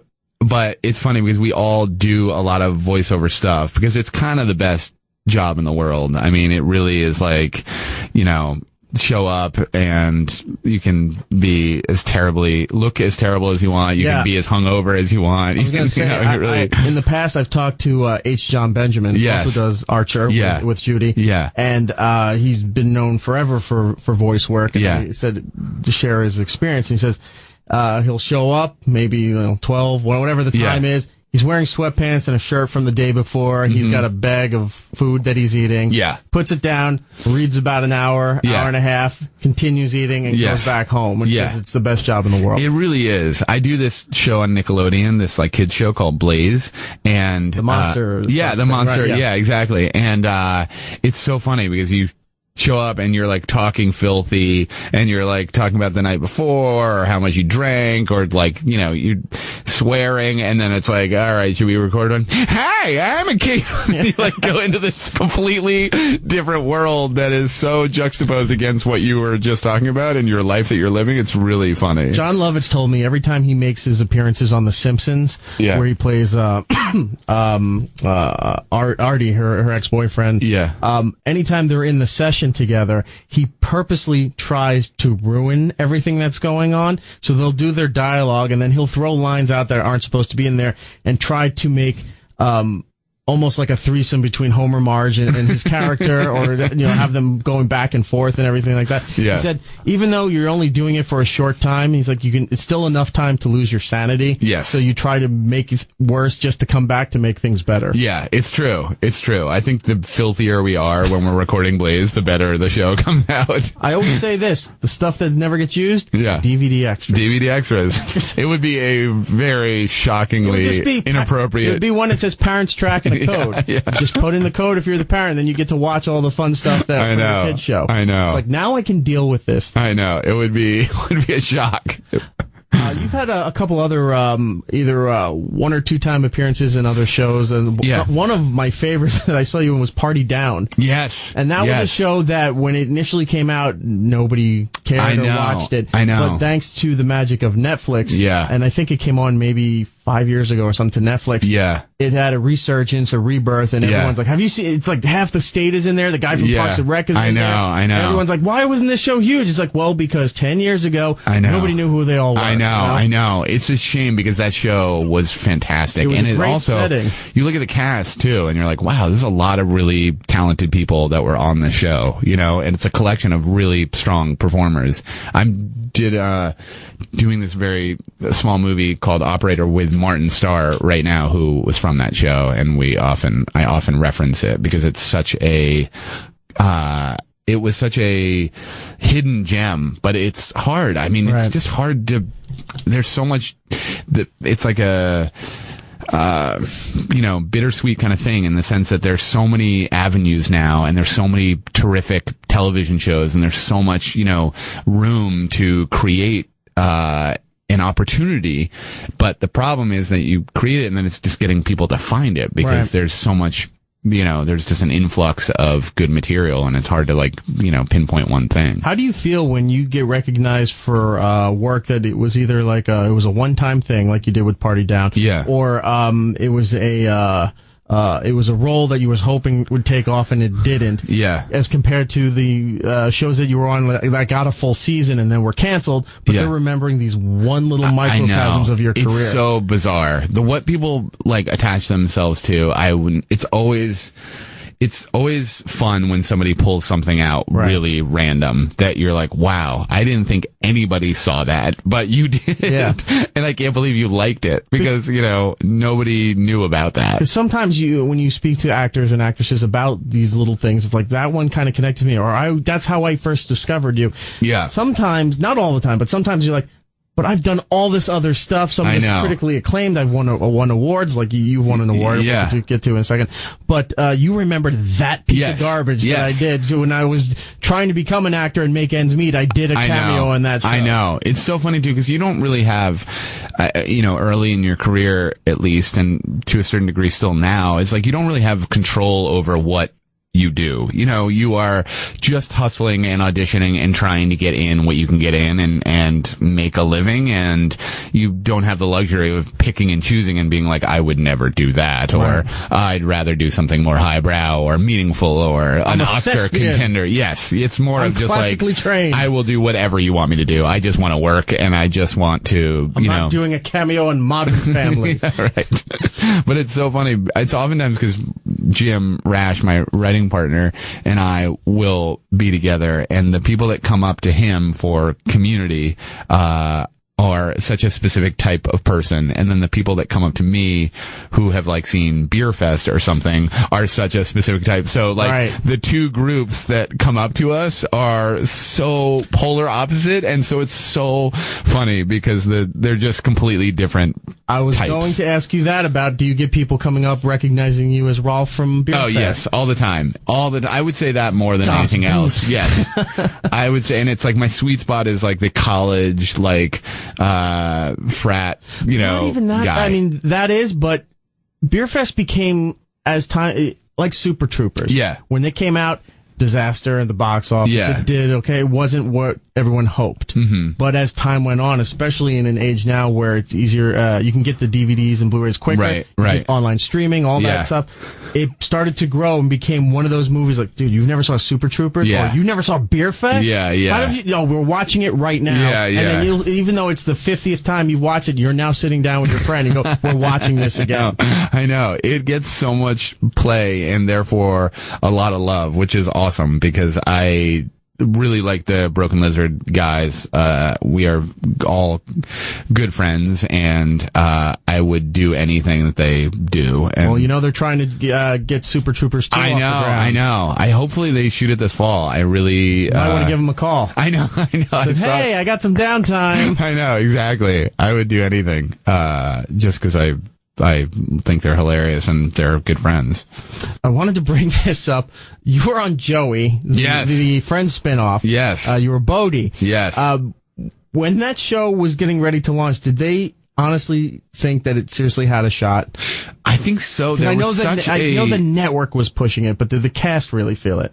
I don't know. I can't speak because I was just like a guest star, or did like a small recurring thing. So I wasn't around enough to really like get the vibe of the cast, but I know, Friends was obviously humongous. And so I think they felt like this would draft off of that this would and be their become, Frasier. Yeah, exactly. And, I think for whatever reason, it just didn't connect in the way that Friends did, and they couldn't sort of garner enough love and support for it. But I don't really know, whether on the inside people were aware that it was not doing as well as they'd hoped or what. But it's hard. Honestly, it just seemed, unlike Frasier, it just seemed, it seemed dead in the water right out the bat. Even though there was a lot of hype and everything, even Friends fans were like, I'm not feeling this. Yeah, it's hard. I feel like Frasier is probably the exception as far as well, that's not true. There's some other spin-off shows that had a lot Jeffersons, of Maude, had a lot of success. Yeah, Rhoda, but there are also a handful of ones that didn't make it, and a lot of those Friends stars had shows that they tried to get off the ground that didn't work, you know? So, I don't know. I think it's for whatever reason, it's gotta be a confluence of good luck and good writing and good acting, you know? Running out of time, but I got to lay down if I haven't already, my nerd card with you. Oh, good. For one other project that you did, we talked Party Down, we talked Beer Fest. We also need to just really quickly mention Milkshake Guy from Reno 911. Yes. Which have been amazing little cutscenes every time you're on. I have never enjoyed getting the shit kicked out of me more. That was very enjoyable. I literally, I was in that dumb costume, and then they wailed on me, with their batons. He's like, I don't feel anything, and they're like, really? And then it cuts, and it looks like a police brutality video, and then you realize you gave them the okay to test it out. You're like, see, I'm fine. I know. It actually really worked because they were hitting that thing as hard as they could, and I didn't feel anything, so it was very easy to act that scene. I talked to Carlos not too long ago. Oh, nice. And I was asking him about a lot of the stuff. I'm like, how was it written? Because they were all sketch comedy guys at the state and whatnot. Yeah. I said, was it, here's the concept, you figure out how to get to point A to point B? And he goes, sometimes, but other times you're standing around what was in props and costumes. Yeah. Let's make something out of that. Yeah, and go with it. So I'm sure at one point they saw maybe an Aqua Teen Hunger Force episode or somebody actually in a shake thing and go, let's do that. I know. It was, that was really fun to do. I mean, just because it was very, like, freeing and silly and stupid and then you got hit by a truck. And then I got hit by a truck. And just my shoes remained. Yes. It was a very absurd. A very classy way to go out. It really is. In a milkshake. What do you think, out of all the stuff that we've talked about, what do you most recognize for? You said there's always different class of fans. There are. What do you get approached the most with? I think Beer Fest. Beer Fest? Yeah. I think that hit a nerve, I think, with a lot of people just in there. I don't know. It almost feels like a rite of passage, like you said, like you watch that movie. And so you people gotta sit everybody down to watch that movie too. It gets so much love and attention. So I would say that more than anything else, which is fine by me, you know. I was speaking with Nat Faxton. The show is Married on FX, Thursdays, 10:30 p.m. Last year when you debuted, you were surrounded, you were packaged with You're the Worst. Yeah. Are they coming back? They are. They FX now, so we are paired with Sex, Drugs, and Rock and Roll, which our friend Bobby Kelly is the Bam Bam. Yes, exactly. Yeah. And Dennis Leary's show. And then, so we're paired with that, and then You're the Worst went to FXX. Okay, they made that move. Yes, and I'm not sure what they're paired with or what it's on one of the nights when the Simpsons aren't on. Yeah. You'll find it on FXX. It's usually Wednesday because they reserve that for Always Sunny in Philadelphia. Yeah, so it's probably around there. But you're surrounded with Sex, Drugs, and Rock and Roll, which is a great hour block for FX. Your show is on 10:30 on Thursdays. Definitely check it out. Season 1 is up on FX Now and on demand. So if you haven't seen it and you want to catch up, that's the way to do it. Nat, thank you so much. I'd love to talk to you next time you're around, man. Yeah, great to chat with you. I'm always happy to sit down. All right, see you later. Awesome. Thanks, man. We're back here on It's Erik Nagel. 866-969-1969 is the phone number if you want to get in touch with us. It's Erik Nagel on Twitter, When are we Facebook, interviewing YouTube. Fat Nixon? Fat Nixon? Yeah. So thank you to Nate Faxton, who was just on the show here. Watch Married on FX. Brian saw the prep sheet earlier, and he goes, "Who's Fat Nixon?" And I go, "What are you talking about?" Like a bad, country punk group or something like that. In addition to his back, his eyes are going as well. I'm falling apart. So, yes, thank to Nate Faxton and to Fat Nixon for, I can't really forget it, never mind. I do not steal your food. Lisa, you wanted to thank somebody real quick? Oh, yeah, at SuperCon, we were fed by Cheeseburger Baby. They sent us cheeseburgers and other snacks and goodies. They did. I want cheeseburgers. Delicious. Should have been there. Damn it. Yeah, it's the oldest burger place on South Beach. You went to one of the few European countries not known for their culinary excellence. I had delicious food while I was there. All kidding aside, it really was. The couple of times I ate out, it was all good. Was it curry? I heard there's a lot of curry. I did have a curry one night, and it was excellent. Yeah. Oh, man. A couple of things I want to run through here. I want to talk about Hulk Hogan real quick. But before we get to that, Jim Norton's special, contextually Inadequate. There you go. Got it. Good for you. It's now on Netflix. It's on the front page there under the new stuff and comedy and all that. So you should check it out and then tweet Norton and tell him what you think about the special. Please do that. Again, thanks to Nat for coming on the show here. With the movies and stuff, we talked to Brian Lynch earlier about the Minions. Last week, Minions made over $50 million. Oh, yeah, man. It's doing well. Came in as a strong number 2 to Ant-Man, which just barely was number 1. 58, right? 58 million. Globally making 114 million. This week, I'd probably maybe Ant-Man will be number 1 again. I don't know because Pixels comes out this weekend. We'll see how that goes. Not getting a lot of good reviews. It's that great word of mouth. I was very excited about this, and as it got closer to the movie, all the reviews and even the word of mouth, people just like this movie's not good. I'm gonna reserve my judgment till I saw it. I saw it till I today. see it. You saw it today? Yeah. Did you like it? I'm middle of the road. I went in wanting to hate it and wanting to make fun of it, and I couldn't. It was kind of cute. But at this point, I'm just so curious because the reviews are so bad. One headline read, "Adam Sandler must be stopped." It's not a big movie, though. And I'm like...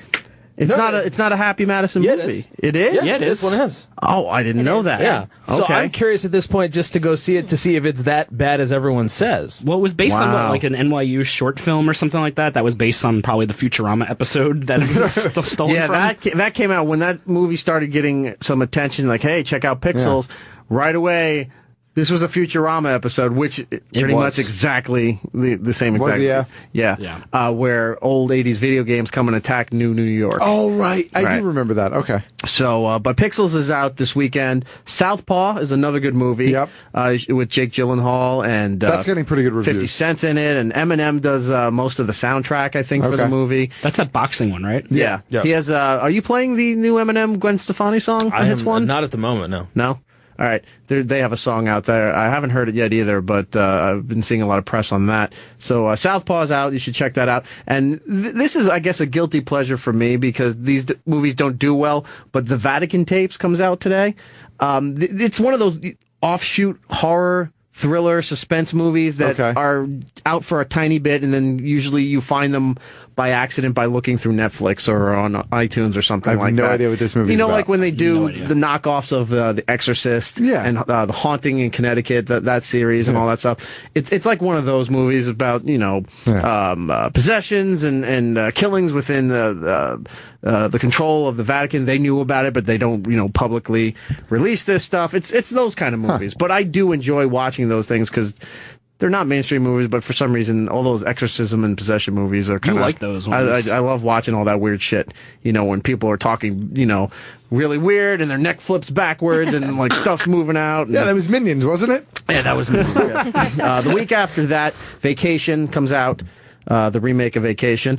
I'm hearing good things. I've heard a couple people I know went and saw the movie, and they said it was surprisingly good. Everything I've seen in the trailer so far makes me want to see it. Like, nothing about it so far, other than, like, I have that weird, do we need another vacation movie? Other than that, it looks good. Like, it looks like it's going to be fun, so. I thought it was, when it first was announced, I thought they were remaking it, in the sense of that they were placing everything Chevy Chase did. Now it just turns out it's their kids going to Wally World and recreating the journey.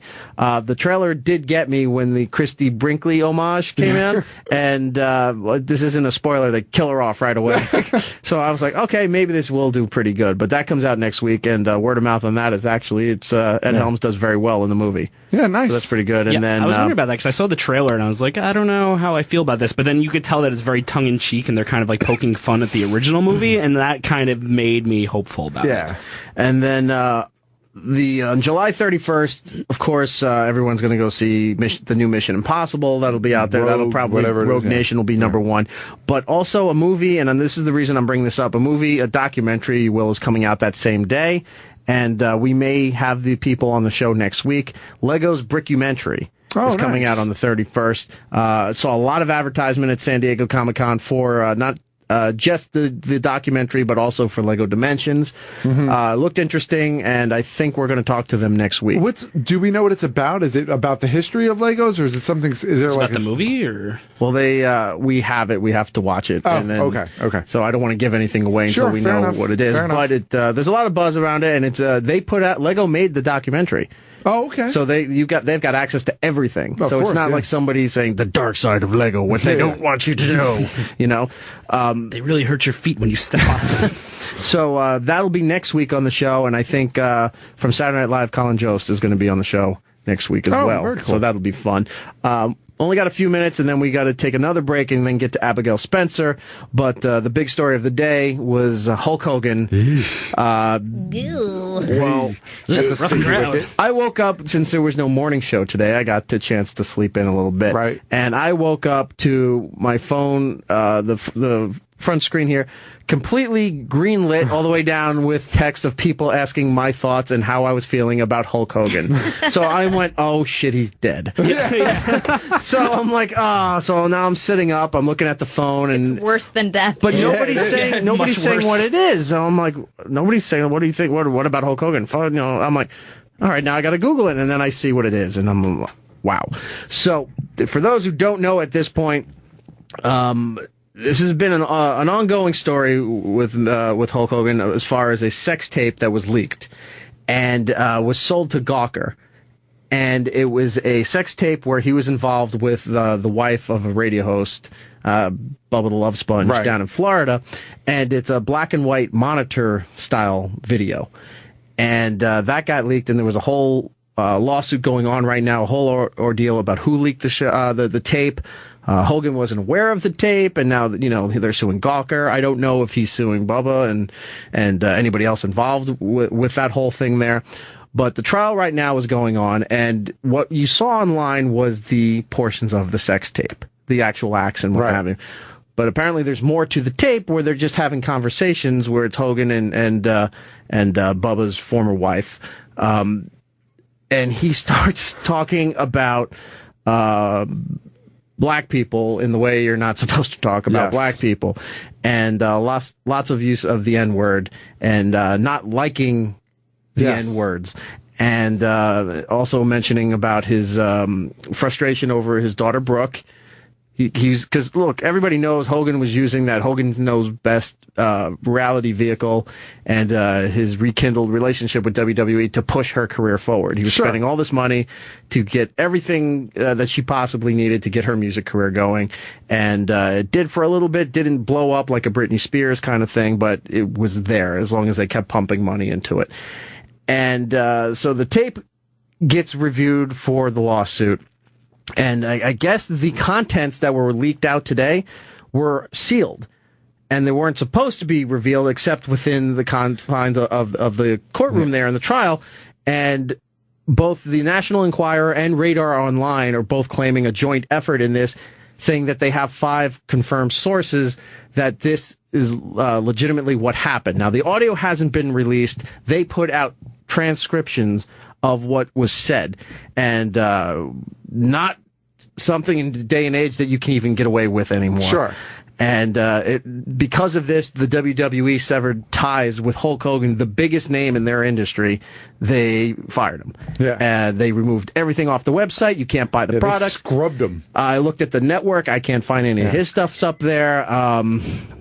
This is just, it's wow. And I don't know where to feel about it, because I don't agree with what he said, Clearly. but this stuff wasn't supposed to be public to begin with. You know, this was stuff that was illegally leaked, and then it was illegally leaked again from a court case. And knowing that it was, no matter who the source is, how stupid, and shame on Gawker and the Enquirer. Because first of all, how stupid are you, no matter what your source is, to leak something that's part of a sealed court file? Because that's just a federal trial, because Gawker's in New York, and this was the video was in Tampa. I can't imagine that this doesn't open them up to more litigation. Well, they have that other story. It's been going on. They have that other story where I don't know the gentleman that they set up, but they set up somebody. I'll have to say allegedly at this point right now.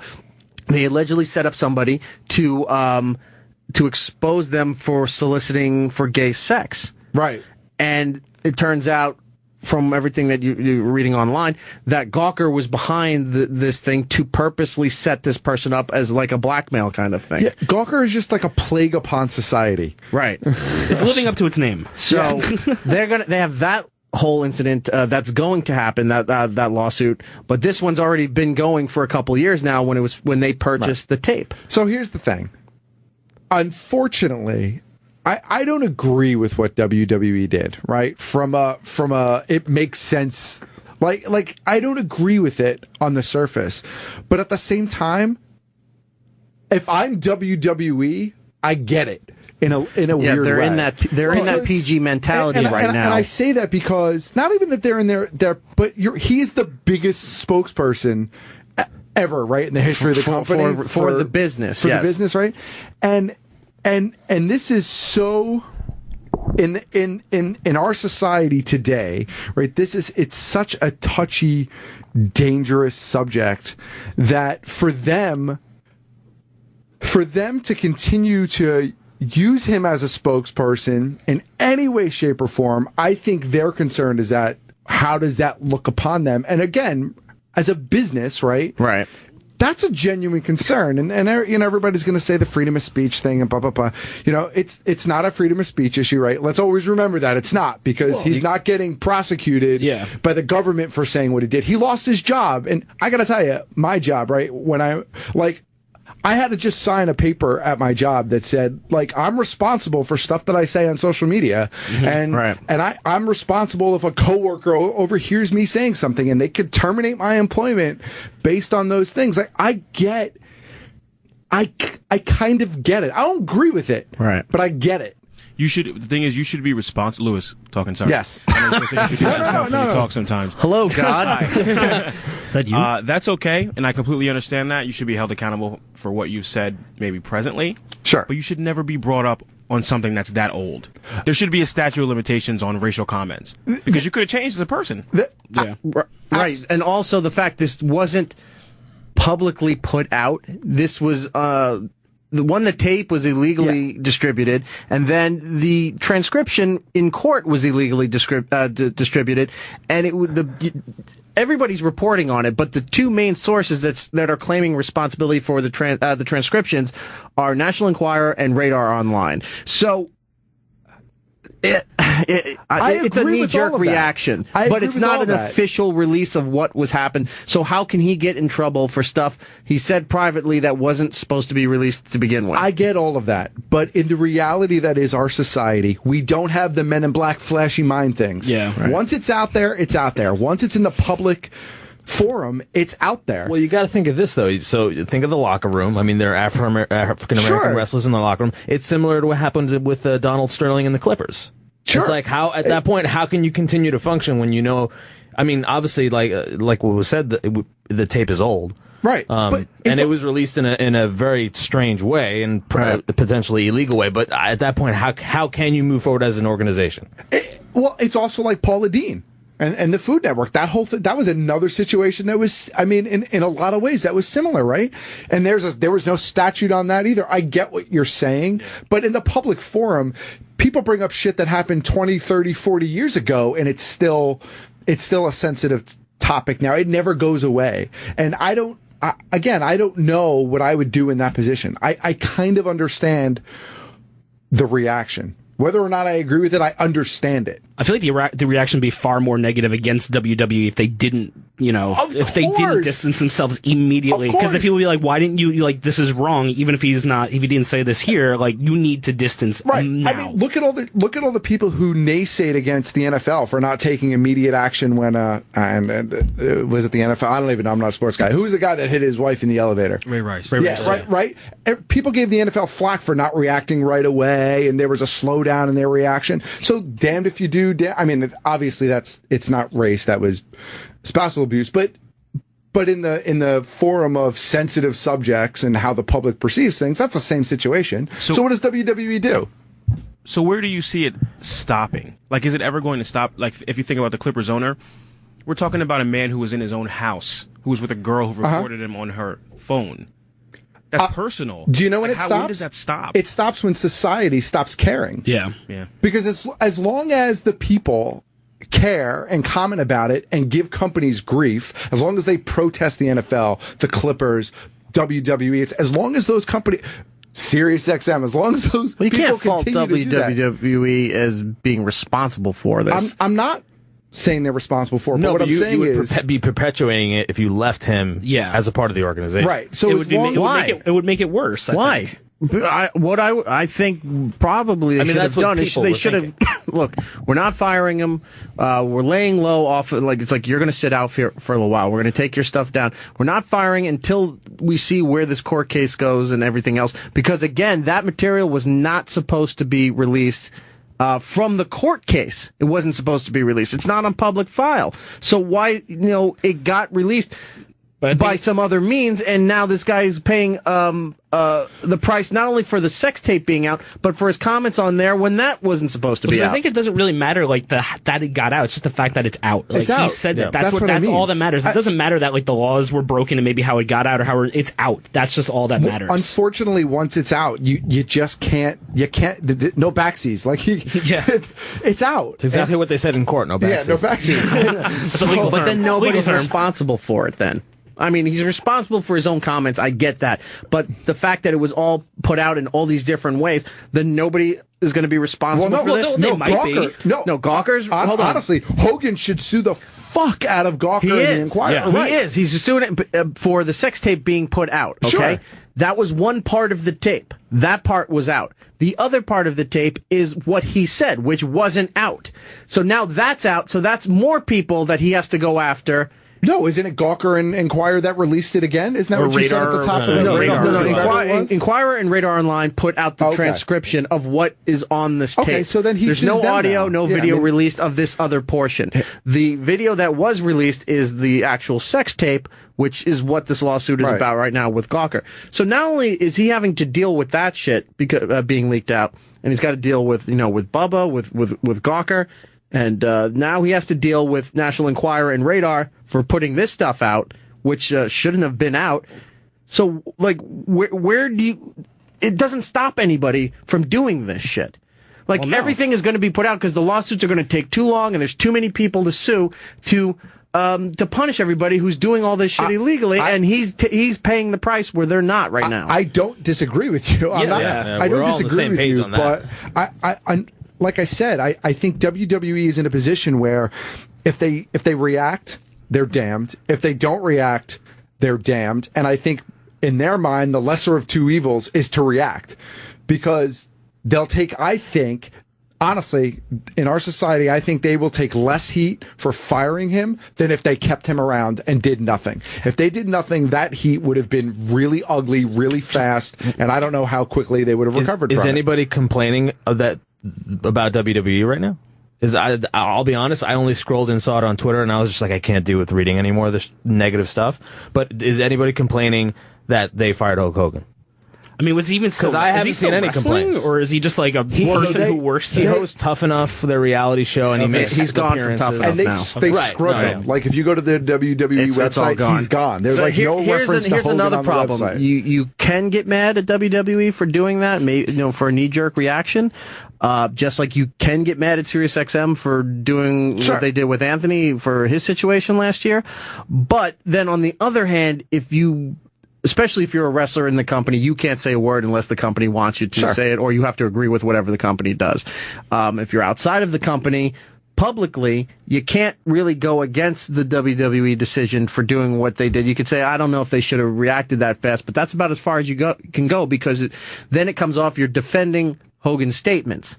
And then you're being labeled, you agree with what he said? No, it's not what I'm saying, but it doesn't matter what you're saying anymore. It's that public opinion that you agree that they shouldn't do this. Oh, you're a racist too. You agree with all the stuff that he said. That's kind of what I'm saying. I mean, I don't know what WWE's move is. I don't know that they did what they had to do. Yeah, I don't think they had any other maneuver. I don't know if they reacted too fast. But I thought they maybe should have laid low on it to see what's going to happen. I disagree. Here. I think if you look historically at people who have laid low and then decided to make a decision, it's always worse. The decision is too late. In the public's eyes, that decision should have been made right away. How come the flag wasn't lowered at half staff? Why did it take 5 days? But then on the other side of it, it's that everybody, anytime something's going on, everyone's calling for somebody to be fired immediately, whether they did something wrong or not, or it's like, well, let's explore this a little bit and see where there's the details to this. No, he's got to be fired right away.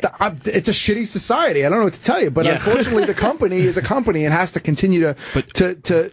I don't necessarily agree. I just say that I understand it. I know. If I was in that predicament, I don't know what I would do, and I get why they made the decision they made, considering other stories that happened in recent history. Do we know of any companies off the top of our heads that have backed their client or backed their employee and still survived?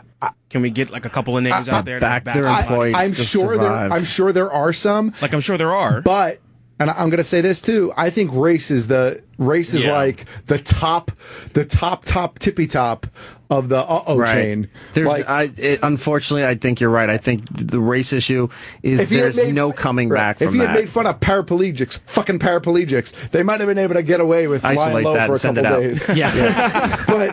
but race is the tippy top. That's right now, especially. Yeah. That's the most sensitive one. If you could, you shouldn't, but if you can make a scale of, most horrible offenses as far as publicly goes, race is at the top. Homophobia and stuff is right under that too. But I think the race stuff will get you fired faster than the anti-gay stuff. Absolutely, right. Absolutely, because the activist groups are faster to react. I think when it comes to race. Plus, I think the public would. If you were doing anti-gay remarks or the anti-transgender stuff with Caitlyn Jenner and everything, people would be more forgiving that even though you said horrible things involving that, they'd be more forgiving if you went through sensitivity, all the bullshit, but the sensitivity training, or look, I thought about what I did and this is a whole new world to me. I'm an old school kind of person. The public is more willing to accept somebody changing in that aspect. But if it's racism, you're that for life. You cannot come back from that. And I gotta be honest with you. And not that I want to put any blame on Hogan himself, although they were his words, right? So he is somewhat accountable for those words. But it's not like he even just said like, oh, those fucking black guys. I mean, like he went full on, and there's vitriol. I mean, if you read it, it does sound like he's a bit agitated. Well, part of the article that I have up here is when he's distraught about dealing with Brooke, right? And apparently, because he was funding her whole career, like I said earlier, and that apparently was his biggest mistake. Somebody, there was some other guy, as he calls a black billionaire, was offering to fund her career and take it in new directions, whatever. And that was pissing him off because it was somebody else controlling everything that was going on, not him. And then he makes a comment that, that she's probably, where's the quote so I don't get in trouble? His quote, I don't know if Brooke was fucking the black guy's son, Hulk raved, the source added. Yeah, see, that statement alone, he'd have been all right. Still not in good taste, but it's not wherever. But then this next sentence. Let's keep going here. The next sentence, and it's this one down here. That one down there. I've been looking at the screen the whole time. There's no defending this.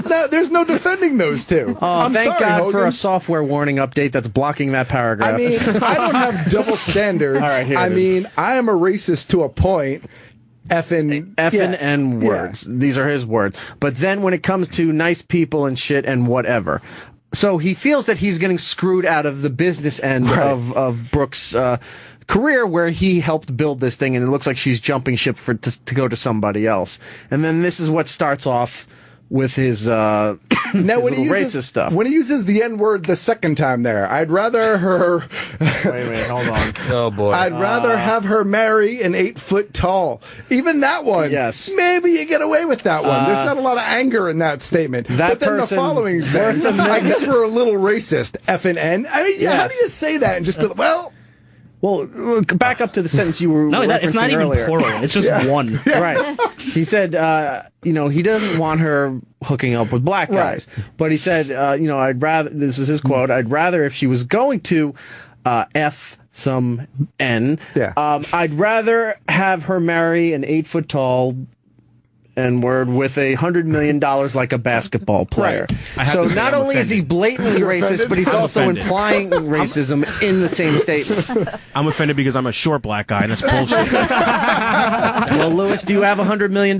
Can you support the lifestyle of Brooke Hogan? I can't, but then he's not talking about you. But he's willing to try. And to tie it into wrestling, I've been telling Lewis for a while that he looks like a wrestler on the current WWE roster, and now I think he's finally agreeing with me. He looks like Biggie Langston. Except he's nowhere near as big as Biggie Langston and in height, so we're going to call him Biggie Johnson. There you go. All right. There you go. So that's his new name now. Zip it up. Biggie Johnson. Biggie Johnson? He's Biggie Johnson That's now. a great shirt. It is. Cha-ching. Why do they call you Biggie Johnson? To wrap up the Hogan stuff here, they look like a short wrestler. You know, the more stuff's going to come out. I don't know what the court does now that these transcriptions are out. Maybe they have more. I think Radar is in some shit with the courts. Not even aside from whatever happens with Hogan, I think Radar and is the going to be in National some Enquirer. shit. Yeah, because I think like the people who leaked this are still going to get punished for it. I'm sure that's going to happen. That's but like their a federal punishment, crime. Yeah, that's but their a big punishment deal. comes later on to the guy who's pretty much look. What he said was wrong and all that, but he didn't do anything to cause this publicly. He didn't put the tape out. Yeah. He didn't put the audio out of this stuff here. He said and did those things, but it was under the guise of privacy in somebody's house in their bedroom. And then that's all he did. He went over, he had sex with somebody's wife, apparently, Right. Under circumstances that they all agree with, and then said some things which was supposed to be in the privacy of that room. And all that stuff got put out. And now he's completely fucked. I just think you can't assume privacy if you're worth millions of dollars. I think that's just what it comes down to. You can't expect. There's always going to be someone there who's going to remember what you said and be like, you know what? This is going to be worth money one day. So was it a hidden camera? Did he not even know there was a camera? It's like a wall-mounted camera, and it's gray, so it looks like a security monitor cam? tape. Right, but it also has microphones, so it was taping audio as well. You know what Gittles just said there, actually, that's interesting, because let's say for the sake of the conversation it wasn't recorded, but he said all those things anyway, and the person he said them to was like, this is a gold mine. I don't have it recorded, but I don't have to have it recorded. All I need to do is go to some paper with it, and if they print it, it's a gold mine, right? Yep. I mean, you're right. I think, unfortunately, if you're in the public eye, especially at that level, you can't. Maybe you do have to just not say stuff you know is going to get you in trouble. I mean, in general, in this day and age with social media and everything, I mean, they're because more people are watching them. But at this point, anybody. I mean, we all have phones on us right now that can record. Oh, absolutely. Mine's been recording this whole time. There you go. We're talking into a medium that is being recorded to replay, and not the phone. Well, yeah. All right. Well, look. So. Look, it's Friday. This happened. Not enough time for the court to step in to do something with this. So you know, first thing Monday morning or whenever the court comes back in session, they are. I would think their first is to put an injunction on National Enquirer and Radar. Try to find out who leaked that stuff, prevent any of that stuff getting out. And then anything that was being made public from the trial is probably going to be shut off now. So now you're just sitting there and waiting for the end of the day. They'll send you a recap of what's going on. There you go. How will I get through the day? I have no idea. Do you think he walks into the court to I am a real like body slams the other lawyer? Not anymore. I don't think that's happening anymore. It was as of yesterday. Today, nope. I guess he is a real American. He's not coming in the black and white boa because no one's buying that shit now. Nope. Like, what? No, please speak up. I can't hear the question. All right, so we'll have to wait and see what happens there with the Hulk Hogan thing. Apologies to Abigail Spencer. We ran out of time. We're not going to be able to get to that, unfortunately. Bumpy McBumperson. Yeah, so she's been sitting on the couch for 2 hours, so we'll just take photos and hang out with her and everything. And Hope then she doesn't say anything saucy. We'll have to. We'll do it next week. Our time is up here on the program. What a day it has been. What a day indeed. 5 weeks we haven't done the show together in this studio or in some shape or form where everybody was here. I know. And now it's done. It's nice. Yeah. So now guess Very what? nice. We're off next week. We've earned it. Are we really? Yes. We've done enough. 3 hours was more than what we were required to do. All right, fair enough. Wait, that is exactly what we were required to do. And then next month we'll be on a cruise ship. Yes. Hopefully, God willing. I'm half Norwegian, so I'll put it in with the Norwegian cruise lines. Cruise like you're a Norwegian. Yeah, let's try to see if we can get that Opie Radio cruise going at some point. You can tweet out Opie Radio and see if he goes for that suggestion there. Let's go around the room, get the plugs out of the way. Lisa? Okay, so I started doing a show out of my apartment. It's a webcam show. It's not porn. It's all called... right, Giddles, what's your plug? Hey, Our Big Apartment Show. Where do you find it? OurBigApartmentShow.com. There you go. Thanks. You will see me on Our Big Apartment Show. Yes. In the future? I think we've all been asked. Yep. Yeah. I got nothing going on right now other than my bacchiotomy I need. And then, September, I got invited to a takedown special. So it's like a special takedown thing, and I get 15 pounds of lobster to cook with for free. Nice. So if you guys want to come out to a lobster takedown, I'll come to lobster. Yes. It's just really a lobster bake, and he's just trying to fancy it up. That's all right, whatever. Hey, it's going to be fun. Where's the address? This is Joe's Crab Shack. Surprise! Mikey Piff, what do you got? At Mikey Piff on Twitter and Instagram, and I'll be on Hits 1 in about 5 minutes playing, Hits. Go home, live a life, man. You're here all the time. Gotta pay the bills, No, you can pay the bills. Just have a life and enjoy yourself. You're going to work yourself to death. I love playing Taylor Swift every hour. On the hour. As he winks. Matt. I actually do love Taylor Swift. But who doesn't? Taylor Swift. Where are you at with the Katy Perry, not Taylor Perry, Swift? Nicki Minaj. No, it's Katy Perry. Man, that's such Taylor Swift, Nicki Minaj thing. I don't.